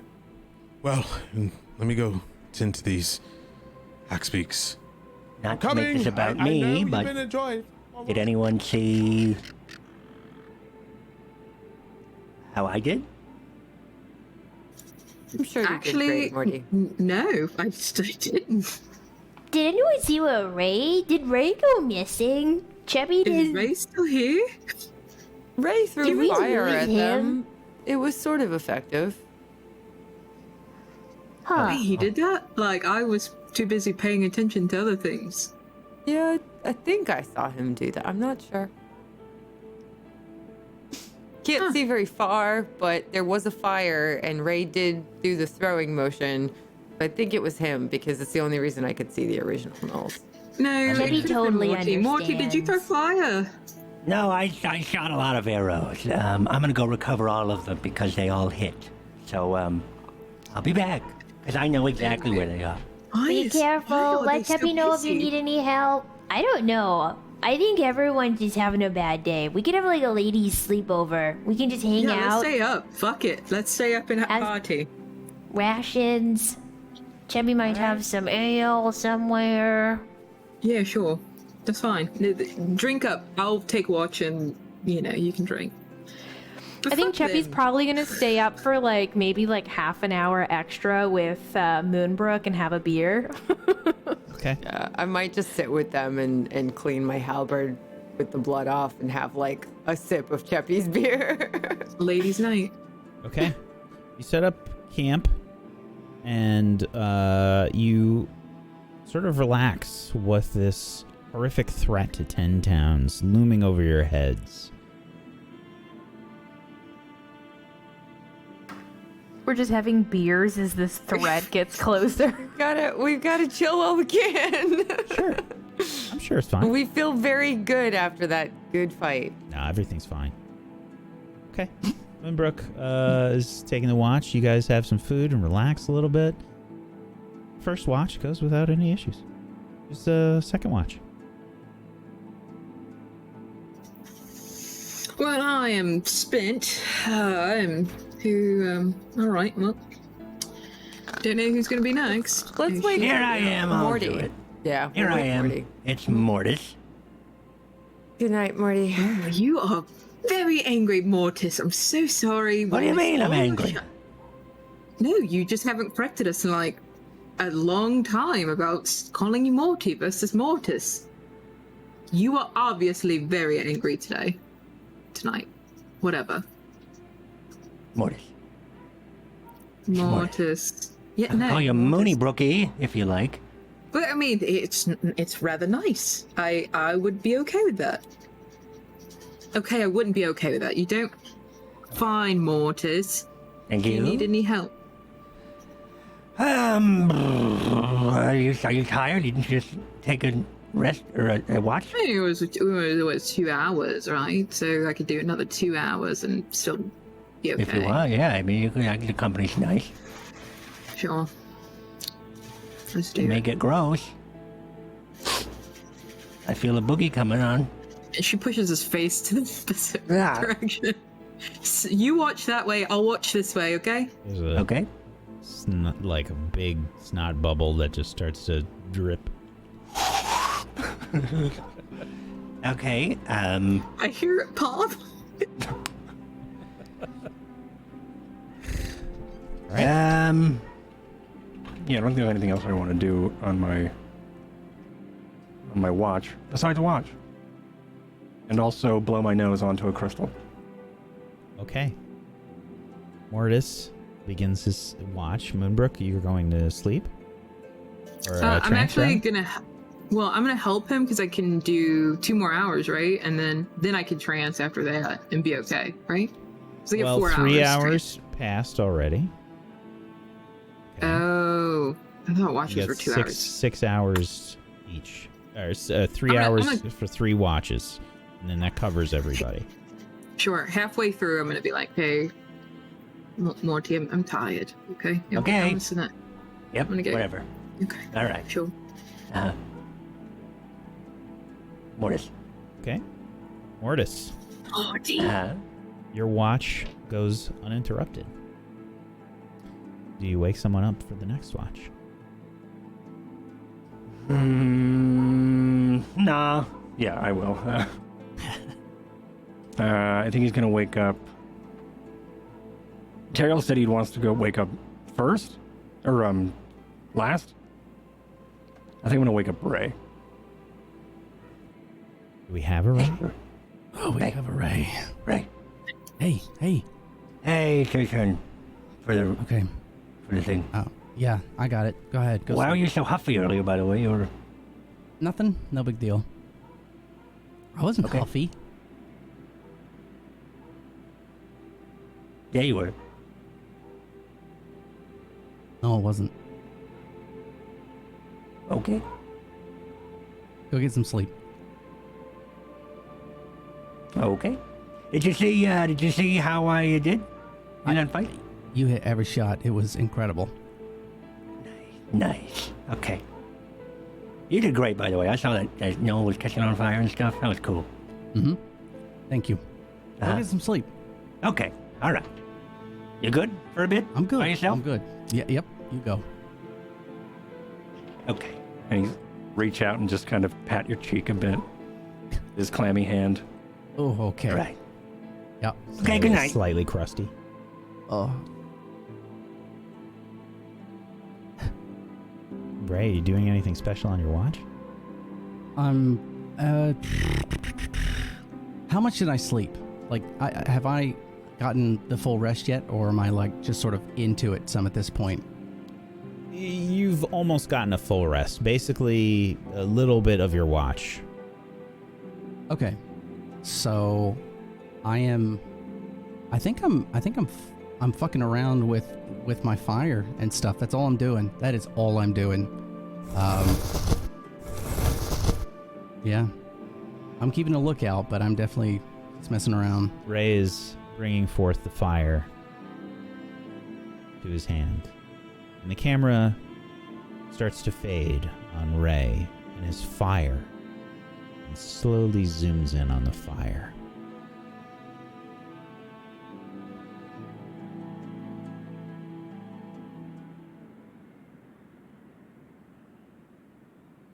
As we lose the camera on the group. That's a hint, Aaron. Cover up your camera.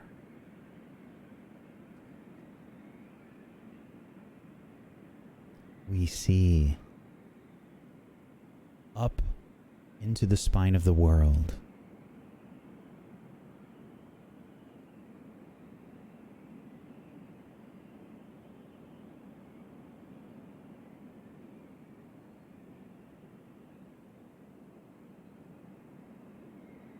The Sunblight Fortress, nestled in the mountains,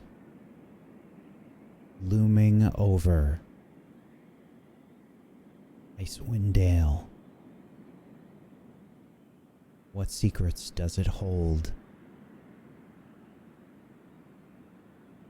What is this construct that lies beneath?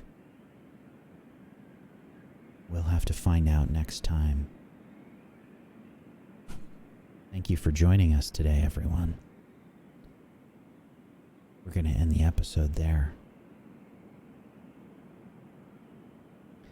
Let's go around the room and let's do some shout-outs to wrap things up. Woohoo! That was We're sick. getting so good at combat. Super spooky. Yeah, you guys. Oh my god. So good. No one took damage, right? Only the horse. And And the snot block. and Booger. I don't mean Only I don't the mean horse. I don't mean only. Okay. Booger. Do you feel anything if Booger gets hit though? Like, do you feel like because you're connected, right? Yeah, we're like I have a telepathic Sneezes. bond. I just assume it just. Something. And What the hell? not that I want to lose this gem, but when it doesn't destroy the heart, like it just uses it for the time period and that's it. Mm-hmm. Oh shit. I mean, if it falls on like I don't know a crushing pit trap and then it blows up, and then the crushing pit trap happens, then we're screwed. That makes sense. It protects it as long as it's covered in goo, and then it turns back into what it was, which is its gem. So really, worst case scenario, we lose, or cool best case scenario would be Booger goes in, sprays everybody with some poison spray, and then for some reason someone steps on the gem or whatever, it gets crushed, and then we have a fire elemental. Which I don't know who has control of it at that point, though. Right, yeah, that's scary. I'm sure everything's fine. I'm sure everything's It'll fine. be See, at that fine. point, at that point, that was just the slime Molotov we threw in, and we just hope it does its job while we run away. Like, Fine. We don't even know what level elemental is in there. No, we have no idea. Yeah, it'll be fine. All right, let's go around the room. Let's do some shout-outs. Sorry for going late, folks. We're going to just go around the room and do some shout-outs. Start off with Proxy today. Proxy, why don't you... hello, my name is Proxy. I play Cheppy and Frog, and well, actually, technically, I think Whack plays Frog most of the time. I stream on Twitch. I do leathercraft. If you would like to see some of that, some of the products that I make and sell, you can come over to my channel, twitch.tv/PMSProxy. Crazy enough, Canada Day, which was yesterday, was my 5 years of partnership on Twitch, which is kind of freaking wild. I remember that day. It was partnership. unreal. So yeah, thank you guys so much for watching us. Really appreciate those of you who listen to the podcast version, watch on YouTube. You guys are amazing. Thank you so much for all of your comments. We literally always have either a couple of us or Whack posting them in the Discord whenever we see them. It's a lot of fun. We appreciate it. So I hope you guys had fun. Thank you. Thank you so much. Wish, why don't you go next? Hello, it's me. So crazy story. I actually found out why I have not been feeling well, why I haven't had the energy to stream. Turns out that I'm iron deficient like crazy. It's part of my whole surgery business, so I wasn't being responsible and listening to doctor's orders, but I started taking iron again and I feel fucking fantastic. So streams will be happening. I swear. We're feeling great, so thank you so much for being like I just have to say everybody's been super awesome and patient with me, as like this past year has been a year of healthy recovery and stuff like that. So I just really appreciate that, and I am excited to come back. So find me at twitch.tv/wish. There will be streams coming up this week. So And how badass are you on this health journey? pretty badass. We're getting down to the 150 mark of pounds lost, which is insane. Oh, so badass. That I got more to go, but it's a day at a time. So Congratulations. That's awesome. Congrats. Thank you so much. Tess? Hi, I'm Jessica. I stream keyboards and Borderlands and cats, lots of cats. I usually stream on Saturdays and some like Tuesdays or Wednesdays on my channel. And then I stream on the Borderlands channel on Thursdays. And I love doing this show so much, and everybody is so amazing. Go follow them. Also buy Aaron's book, Firewall Down. And thank you so much for being amazing. Yeah. Thank you so much, Tess. That's Tessica on Twitch. Thank you. Myth, why don't you go next? Hey everybody, I'm Mythomatic, or Cord. I am a professional tabletop performer and voice actor here on Twitch. Thanks for watching the show today. I played Mortis and also Booger. I also stream as well. Check me out on my channel. Check me out on Twitter, twitter.com/Mythomatic. See what I'm up to when I'm up to stuff. I may be live later with some Red Dead. I don't know. Anyway, I do Red Dead, so if that's something you'd like, if you're watching on YouTube, check me out. Thanks. That's me. Thank you so much, buddy. Aaron. Hi, my name is Aaron Black, and indeed, I did write a book. You can go buy it. It's called Firewall Down. It's a cyberpunk detective mystery. It's a little hard for me to do this, but it's your choice. Go buy the book. Outside of that, all of these people here are fucking beautiful people, so please give them a follow. Love the shit out of them. They're all fantastic, wonderful people. And that's all I'm going to say. And buy Aaron's book. No, I already said it. Fuck Aaron's that. book, and then go to his Twitter, Aaron I B. said Rice. it this time. Thank you, buddy. No, I said it this time. Tech. please. hello. I'm Technique, Frank, aka Technique, and I play Teriel, and you got to see a little bit more of Teriel's mysterious powers today, and there's a whole lot more. I just don't want to reveal them all, or blow them in a small fight like that. I'm very excited. I just got to hit the goddamn target. I see me and Will, aka Fairlight Excalibur, have the same problem. I think his problem's worse than mine, but we have problems. Anything. Anyway, I stream on Twitch 6 days a week, and I am really busting my ass for voice acting lately and acting, because that's my dream, my passion. That's what I kind of want to do, and full time if possible. And I host Twitch Weekly every month, along with some other things, and there might be some cool stuff coming up soon, so keep your eye out. If you want to know, be the first to know, please hit me up on Twitter, because that's the most important place to find me. And that's at Technique without the U and E, just Q and TV, and just Technique here on the Streamlings. And tonight I'll be streaming Neverwinter MMO, because Fridays is my days where I don't give a crap about viewership. I just do whatever I want to do, and we have a good time. And I'll be talking about lore and squealing all the days with D&D, since they have everything in that game now, and it's actually a pretty fun time. So. And who are you going to be playing over there? Teriel is actually, Teriel I made the character. The elf is there. He's a paladin. And yeah, it's really, really fun. Except he hits shit all the time. Except he all hits the stuff. time. That's what makes it fun. But yeah, other than that, I'm trying to come. I bother Whack every day to do more, because he's god tier and he doesn't need sleep. And other than that, that's me. I do. I know he hates me. It's okay. True. Every DM, he's like, Frank, are you trying to kill me? I'm like, but you can do it. What's one more game? Yeah, everything's fine. That's just because I love fine. his DMing. I'm sorry. I don't have faith in many people. Thank you. I'm Wax Steven. I have been your DM of Doom. I drag the players kicking and screaming through the adventure today. Thank you so much for being here, everybody. Yeah. They still haven't gotten to the fortress yet. That's going to be really interesting when they do. It should happen next session. Ooh. So make sure that you are there. The test of time. Because I guarantee you will be surprised. Oh, shit. TPK. Thank you so much, everybody, for being here. I appreciate you so much, chat. Much love to you. Thank you. Thank you so much to my wonderful players, Aaron, Tech, Tess, Myth, Proxy, Wish, for being excellent role players. I appreciate you. And yeah, I do a bunch of stuff here on Table Story, including Witchcraft and Wizardry on Tuesdays, this show on Fridays. I'm also running the Patreon one-shots, which is a prequel to Rime in the city of Luskin. Things that happened before Rime got started. And maybe it involves Leoric. Yeah, so if you're on the Patreon, how precious, you can probably listen to that podcast. And if you have a lot of money, you want to be a part of the Patreon one-shots, well, check it out. That's our highest tier on Patreon. Otherwise, I stream on my channel on Wednesdays. I'm designing a TTRPG. That's at 1 p.m. Eastern. And thank you so much, everybody, for being here. Peace out.